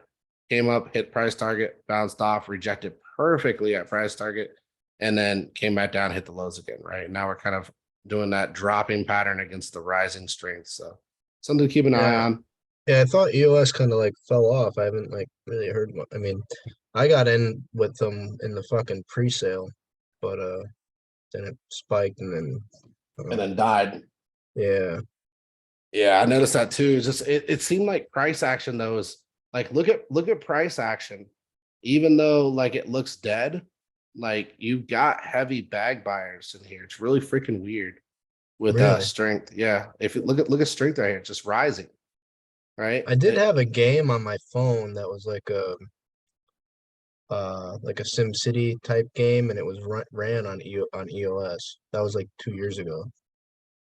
Yeah, I'm gonna look up right now, see if I find some news real quick. It's called Upland, UPLAND. But that was the only thing I've heard about him. And it wasn't that exciting. Okay, so there's a shit ton of FUD. Ooh, this is kind of making me want to buy some more. EOS, is there a way back to crypto glory? EOS, do the risks outweigh the reward? The basics of EOS blockchain. The blockchain founder Mike criticizes SEC and EOS. EOS network participants should consider legal action against Block One EOS Foundation CEO. See, like it's just FUD after FUD after FUD after FUD. Despite bearish sentiment, the EOS bullseye Digitodes pre-sale is that, oh, I didn't even know this exists. Okay, so there are people building on here. Digitodes pre-sale, as it already raised over 4.76 million on EOS. Okay, so these are the things you guys should be looking to get involved with to kind of understand your projects from a whole. But like, don't make this make you fumble the bag when the bull market comes. All right, like you guys gotta understand, you gotta take profit. Enters bearish fig, yada yada yada. So I want to look into this one. That's interesting. I think I've seen this before. Digitoads. 5th anniversary owing to resilient community. Turn 5.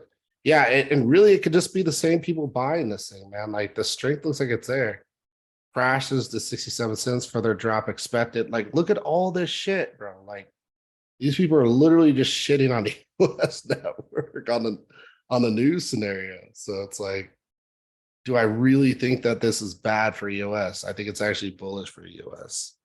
I've always noticed the fade news because news is typically the opposite of what's actually occurring, right? They tend to want to keep you in that bearish tone if you're bearish on something because it gets them clicks. Just like they try to keep you in that bullish tone if you're bullish on something because it keeps you in that bullish, keeps you creating clicks. Now, when does that happen the most? Well, it tends to happen here when you're at your bullish and here when you're at your bearish, right? And this is just something the news cycle likes to do. It likes to play the current hype or the current trend as far as anger and upsetness, right? These are all things that I notice the news likes to play. It likes to play clicks versus actual reality. They should be telling you, look at this as a potential buy. Look at getting the hell out of your positions because you've reached all-time high and your original investors are now trying to get out, right? They did it here and they did it a second time. But are they saying shit like that? No. They're saying, guys, EOS the next thing. It's going to be bigger need. Yada, yada, yada. Buy, buy, buy, buy, buy. And meanwhile, they're doing what? They're selling into you, right? Guys, don't touch EOS. It's going to zero. This thing's horrible. It's got the worst price action out of the entire crypto market. Meanwhile, they're doing what? They're buying from you. Make sense? Yep. Yep, absolutely. Like it's a really weird thing with news. Like news tends to be the opposite. It's a fade for me on a lot of angles. It tends to be It's opposite a- of what's actually going on. The Kramer effect. Yeah, you could literally take every MSN channel and literally just Kramer them, more or less. Let's see, some dot AVAX. Yeah, we can look at AVAX Sol. So Sol and AVAX. Oh, I didn't show you guys this. So this is something that I want you guys to kind of see. Let's see, where did I put that at, Robin? I think I posted it on my Twitter, but in case you guys missed it, this was a pretty big one. Hey, well, you're able to get your Twitter to link to the Discord. Yeah, I think something broke between the link. I gotta go back in and try and fix it. So I just not a lot of time right at the moment, but I will try to do something by this weekend. So this is a big thing. So this is where the SEC went after Binance, yada yada, and Coinbase, yada, whatever. The point that I wanted to get to is this right here. So the popular stock trading app Robinhood announced on Friday that the company would be delisting all of the cryptocurrency tokens that trade on its platform that the SEC classified as unregistered securities. According to Robinhood, it will end support for the crypto tokens Cardano, Polygon, Solana, all by June 27th. So if you want to know what is happening with Solana's price action and ADAs and why they all form lower lows, this is why. This is why. Now, I bought this because I was like, oh, price way down, lower lows. They're talking about this and that. They're going to sell. Okay, it's a buy. But what should you expect? Well, you should expect by June 27th, what's going to happen by June 27th? Maybe another dump. Another dump, right? Another dump. Now, does it send us to lower lows? We'll see. We'll see. All right. That's why I'm buying. But I want you guys to understand you're getting a date of opportunity. You're literally getting a date. Right? Pay attention to this date. Keep this date, set an alarm in your phone, whatever you got to do, say, watch these projects June 27th. Because what happens if ADA spikes down to 10, 15 cents? And you're like, man, I wish I would have got that opportunity. It could happen, right? It could happen. So whenever you see things like this, it just depends on their size in each project, right? And think about how hard altcoins crashed when FTX collapsed. Well, Robinhood's not going to collapse per se, but it's going to dump all of its tokens on the open market, right? So, yeah, I would definitely be watching this date just in case, because they have to own the asset to be able to distribute it on the app. So if that's the case, that means they own a bunch of Cardano, they own a bunch of Polygon, they own a bunch of Solana.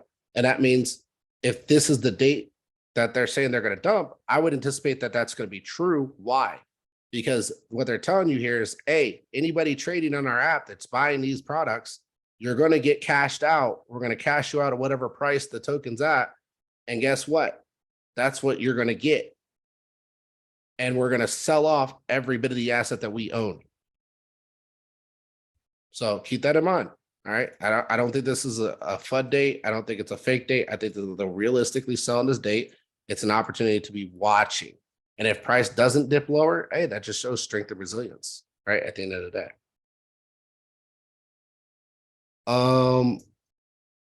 I think somebody had a question. Hold on a second. Go ahead, Goose. Or yeah, I think it's Goose. Yeah. Well, so what are some exchanges that we can rely on to buy some of these coins on that are, you know, not, I mean, like where are you buying these days? I'm only buying on KuCoin right now. Oh, KuCoin. Okay. Yeah, because I haven't heard any FUD on KuCoin yet. Yep.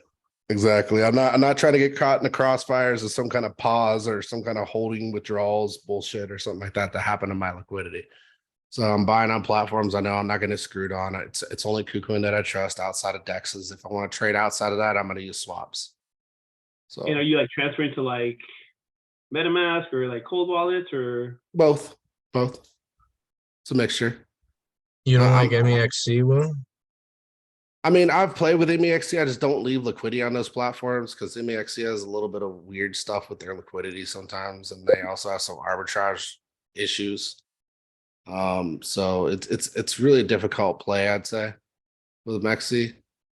But I would say like OKX's stuff is pretty liquid too. I haven't used that platform, but it's something I was looking to try and play with a little bit. They've been doing really good on liquidity. Okay, a lot of people are fading OKX, don't even realize that they're becoming a thing. And I think they're going to be really good. Another one too. I brought this up the other week. Let's see, JKL. I believe it's in here. I think it's in here, right here. KR. So this is kind of a weird one, but because I've never actually heard of this one, but it's Krill. And like, if you look at it on the weekly here, like this thing looks good, man. Like, look at that RSI to that drop, and this looks very much like ICP, right? Looks very much like ICP. You got that nice double bottom bounce. You got that strong support right here on strength. You're sitting at the low on the stochastic. You got volume drop off to almost zero. Like, this is a beautiful lineup, in my opinion. These are the things, these are the gems, guys. Like, these are the ones that everybody's just not wanting to look at, because why? They're going to take a while to play out, but they're in such a good position. Like this, these are probably bottom ranges for a lot of these, right? I would at least anticipate range bottoms, right? So like, these are great DCA positions, in my opinion, on where they sit at. Now, could you catch a spike in here? I don't think so. I think the spikes are pretty much all the way wheedled down. And really the only place you got to go from here is run sideways, catch some volume, maybe continue to run sideways, and then start picking up off of here. So it's a much longer play because it's a round bottom, right? You got that round drop that's starting to catch our support, and you got that rising strength into that position. This thing can continue to be bearish though, continue to trade sideways and really do nothing as long as it stays under the 50. But once it gets above the 50, this thing could become super bullish. Like, you've got a high here of like $5.10, right? And now again, look into the project, make sure everything looks, legit when you're about DCA and stuff, but 520, and you're at a low here of 25 cents. And either this is, some kind of bullshit and, it's a dead project and maybe it doesn't have any buys and sells, there's only dust left. Or, this is a really good opportunity as far as project goes. From a chart standpoint, this looks great. Looks great. Do I know much about this project? I'm not even going to BS you. I haven't looked very much into it outside of the fact that I know it's a platform, kind of like a CEX that operates with AI with trading. It sounds pretty crazy, right? It's a lot going on with this one too. So is the platform itself fantastic? I mean, it's okay. It's not anything like, game changing, eye opening. Here, I'm about to open it up in just a second, show you guys. But I mean, it does follow the narrative. It follows the narrative to a T of what people are looking for, right? So, and they got their own bots. Look, trading bot editors, go for best no code trading bot. Like they are giving you everything right here. Look, master complex trades. Like this thing, and they have an app on top of it. So this is basically a bot trading site, right? So you get trading bots. Oh, okay, they're partnered up with some people right here. So we got Saki, Cypher, Enigma, Medusa. So these are all the different bots right here. And you can see their ROI on these bots, like 105%, 48, 54. And I'm sure these bots are edited and are audited and everything through them. And you can see what do you see right here?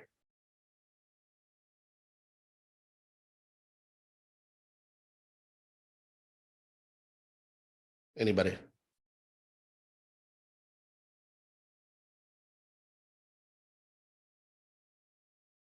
All right, nobody wants to talk. Awesome. Apple Store and Google Store. So I think this is pretty significant as far as the way this is set up. Marketplace, you got webhooks, right? Which is really cool because webhooks means you can hook that up to Discord or whatever you want. And that's basically what I'm using. I was using for Twitter as a webhook for my Twitter, but I think something broke there. You've got right here, choose from the best trading. All these guys right here are showing like they're good trading or how good their bots are trading. You can monetize bots, all this stuff like that. And all this right here, I'm sure they do auditing on the bots to make sure you're not going to get backdoored on them and everything like that. But this right here is your estimate of cost. So it's 33 cents here, 28 cents. So like you just use KRL to be able to operate and use the bots that they have on their platform, which is really cool, right? Like they have a use case for the token because if you want to be able to use these bots, you obviously get a bigger discount depending on what? What do you get a bigger discount on? The more you put in, the more you own of KRL, right? So if you have a 200,000 position, how much is your bot? 7 cents. 7 cents. You get a 95% discount. If you have no holdings, how much is your bot? 33. 33 cents, right? So like these are different things that they have right here. Right here's your plans. Look, they got the breakdown of the plans, referral programs, so on and so forth. So this is a really, really good setup in my opinion. Again, not trying to sell you guys on this, guys. That's not my position. I'm just telling you, like they have a working product. Looks good from my standpoint. I like it. It's in the Apple Store. It's in the Google Store, which means they've obviously looked at it too. Otherwise, it wouldn't be in their store. And then on top of that, and they're paying to be in their store. And on top of that, you've got dropping volume, you got rising strength, you got bottom stochastic, you got a rounding chart, plus you got a bottom support. So like everything kind of lines up for me as a DCA, not all in position. KSM, similar situation. I also posted this. Again, you've got a bull div right here. You've been bottoming for a while since you came down and dropped here. Now you got a bull div playing right here. Where are you at on KSM? Where are you at on price? Anybody tell me?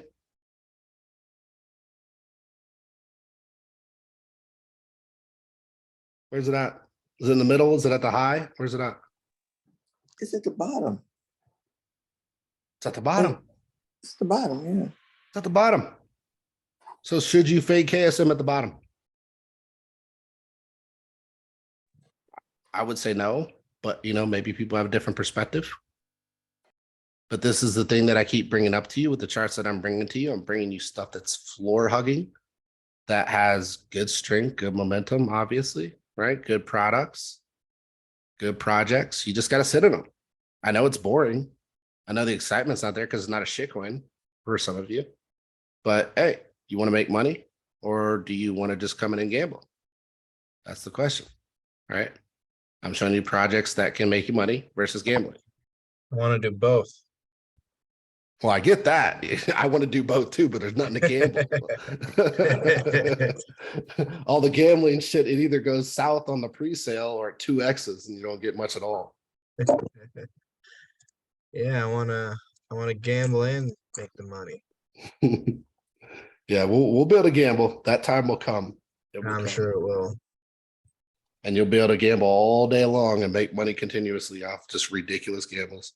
Yeah. Yeah, no problem, so for sure.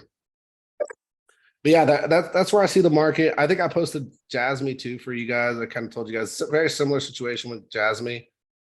You basically are sitting here, you know, at these range lows, basically at a double bottom situation. It's your December low right here. So like it's up to you guys. If you guys want to take positions, more power to you. I'm just showing you kind of what I'm seeing. Obviously, right here, similar situation, pulling out of the low.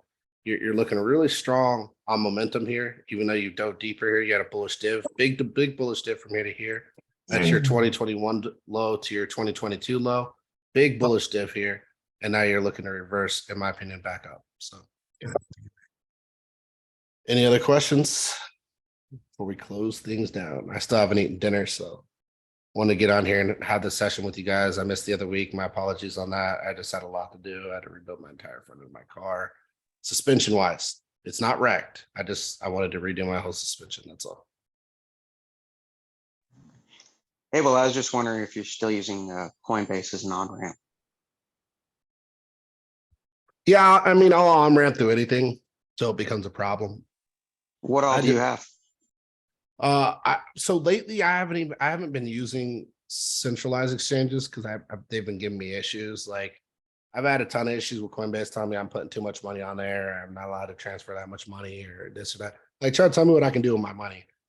So I just been buying through like MoonPay and stuff like that in like increments at a time. Through the wallet, through the MetaMask wallet.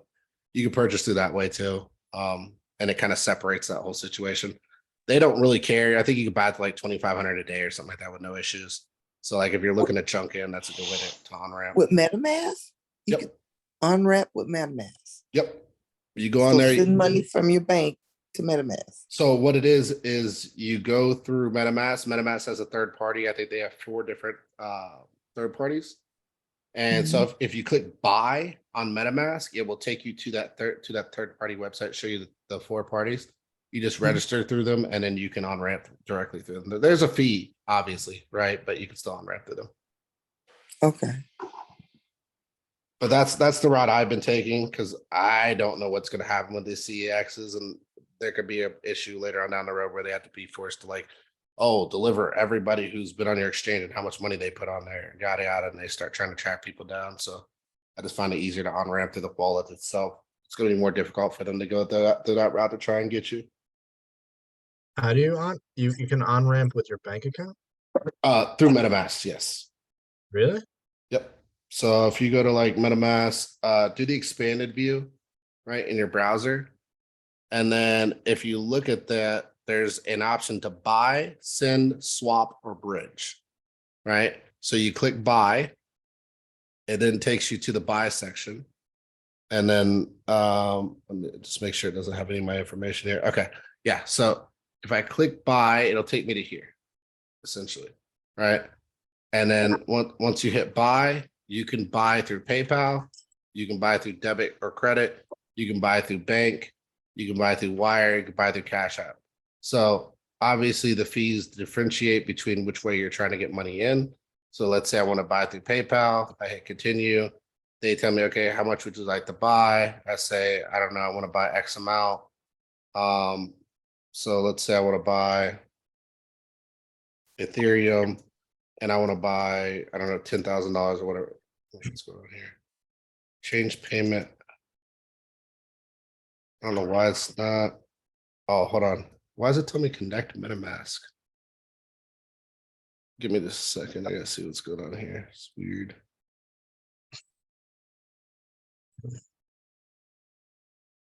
I'm in MetaMask and it's telling me to connect MetaMask. How do you get to that expanded view, Will? So on your Ethereum wallet, yeah, Yeah. I'll use my test wallet.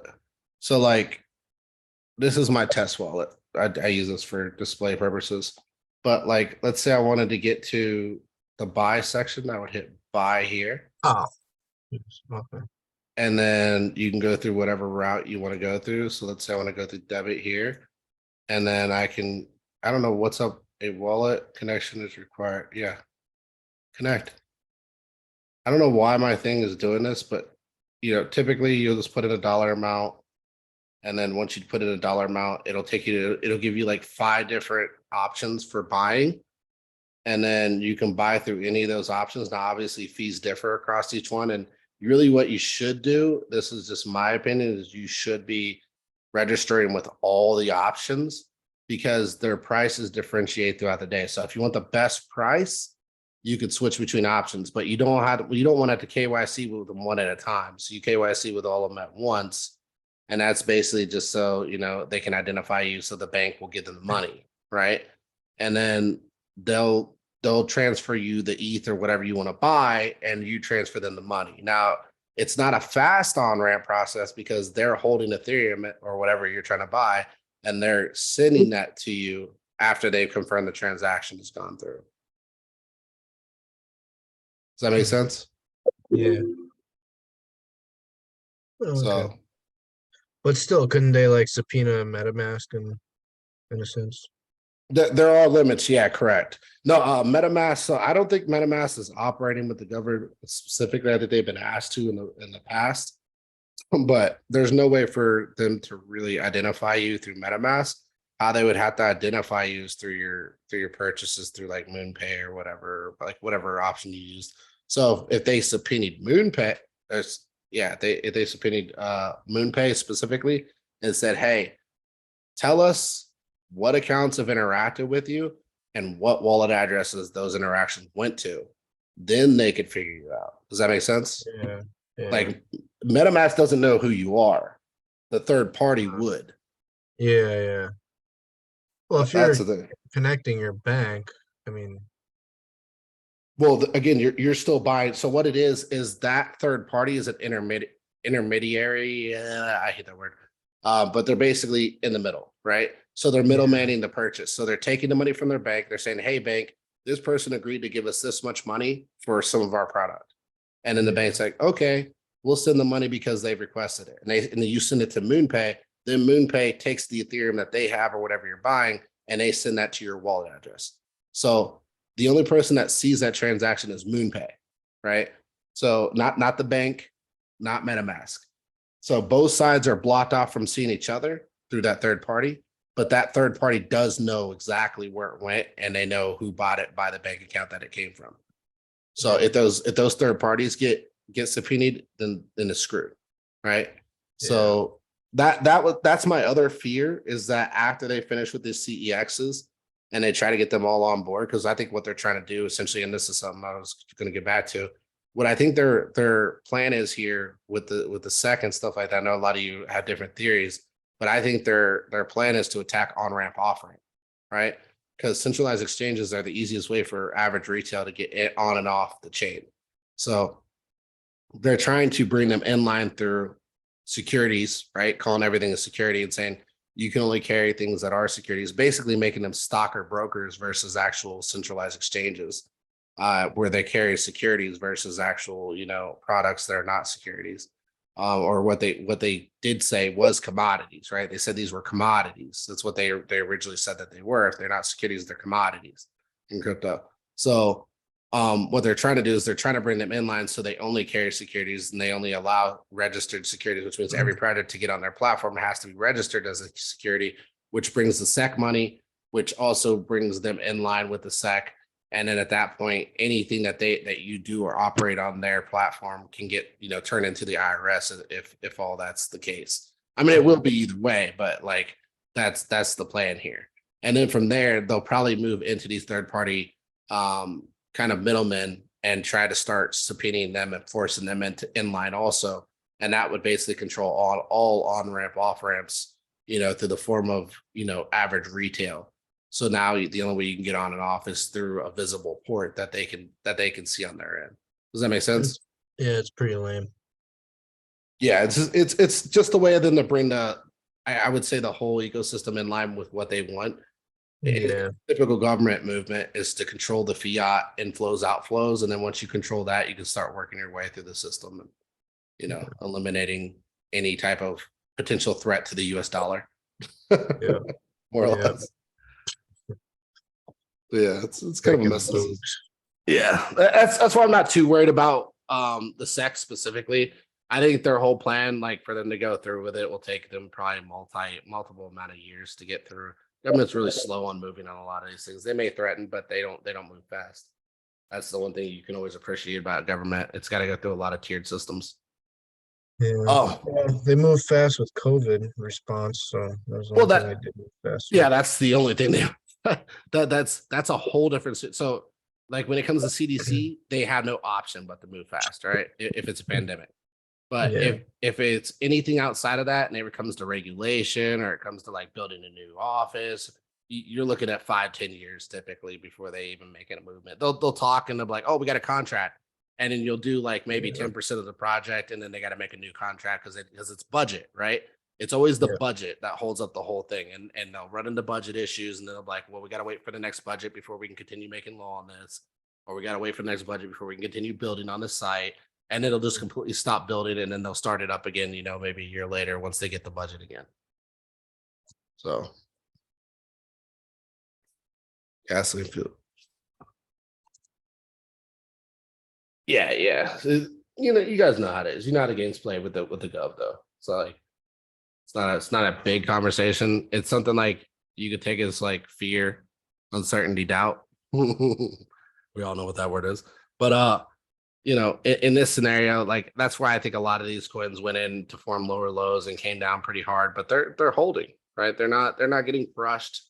They're not continuing to drop more. Like it is what it is at the end of the day. Oh man. All right. Any other questions? And now you guys know how to buy crypto through your wallets. So that's pretty cool, right? So make sure you guys get set up through that, by the way. Yeah.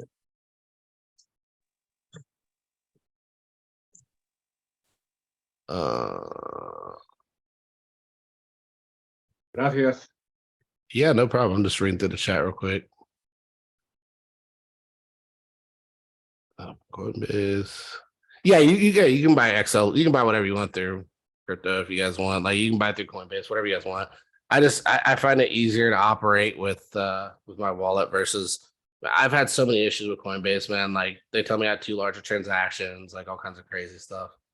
And like you're supposed to have like I think $25,000 through PayPal, and they try to give me issues anytime I try to offer on ramp anything of that size.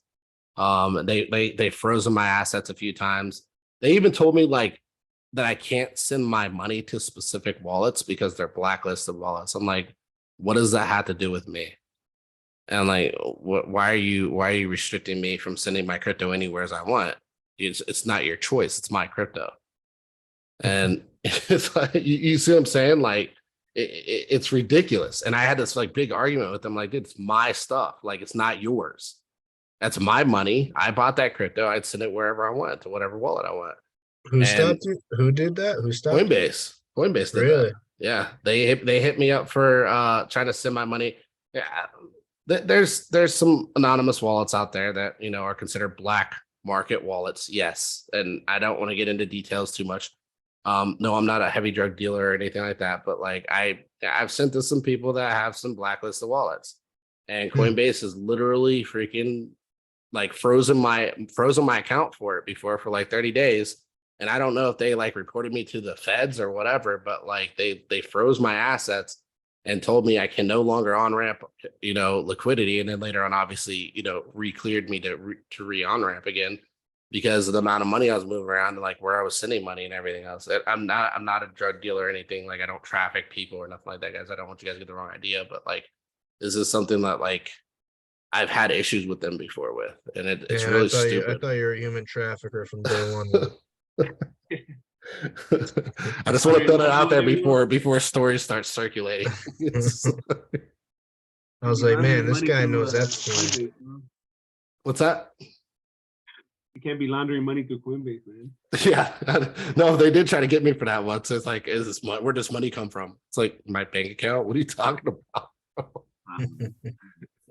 Well, you guys saw me on Rampant. I do a couple thousand. I usually don't have a problem with them, but just all the everything that's going on right now. It's I think maybe I should switch over more to Qcoin. Yeah, and I'm not trying to scare you guys from using Coinbase. I'm just telling you my experience, right? Not everybody's experience is going to be the same. Not everybody's moving, the same way and stuff like that. Not everybody's, doing stuff that maybe be against TOS with them, right? But even with a centralized exchange, like there should be no such thing as TOS. Like it's just stupid, in my opinion, especially in crypto, right? Like if you're talking like, I'm operating with Google or Apple. Yeah, okay, we can talk about TOS. Obviously, it's your company, but like you're talking about on ramping, off ramping, and providing liquidity for services that you're basically making money on. I don't think you should TOS people on that kind of stuff. Coinbase is too damn high. And too expensive. Yeah, definitely. All right. I think that's pretty much it for tonight, guys. We went way over what I needed to because I still got to do another phone call tonight with I got some clients and stuff I'm talking to. But yeah, we'll chat again next week. Sorry, I'm a little bit foggy this week. It's really tired, long week. But yeah, we'll chat again and then we'll discuss markets again next week for sure. Sorry again about the other week. I wasn't able to make it, just really busy. But I'll try and always squeeze you guys in. Don't think that I'm just gonna fall off the face of the earth and not get with you guys. Yeah, it'll be Monday or it might even be Saturday because I'm not doing anything this weekend, so I'm good on that. Are you doing anything with because Bitcoin tomorrow? Yeah, I mean we usually do the morning session. So like I don't know if you guys are tuning in for that, but that's the Because Bitcoin YouTube. So we discuss markets and stuff like that. Can you send the link for that, or do we have to? No, sign? it's free. It's free. Okay. Yeah, let me pull it up real quick. I would never ask any of you guys to pay anything. If I can't provide it for free, I'm not going to tell you guys about it. Because there's no point in paying for anything, in my opinion, at the end of the day. Hold on 1 second. All right, here I'll put it in the. Let me see here. I'll put it in the all replies. Okay, that's where. Okay. Okay. So that's the channel right there. We usually have a morning session every morning, talk about markets, what we see in the markets, and kind of where we think the markets are going, and so on and so forth. Okay. Thanks. Yeah, I no got problem. off of Twitter. I'm trying to get back on Twitter some kind of way. I'm disconnected. I got a new phone and I'm disconnected off of Twitter. I don't know what. Yeah, I mean, you can they're actually pretty good. They got pretty good service, so Okay. you could probably just contact them, let them know, and they can take care of you. Yeah, I sent them a message, so I'll see if they get back with me. All righty. Thanks, Will. Thanks for all Yeah. your help. No Thanks, problem. Will. All right. Yep. Good We'll night. chat again. Yeah. So it'll be Saturday or Monday, just so you guys know next week. Sorry, I can't pin down a specific day. It's just things are kind of moving day by day. It's pretty crazy. So I'm trying. Thanks, Will.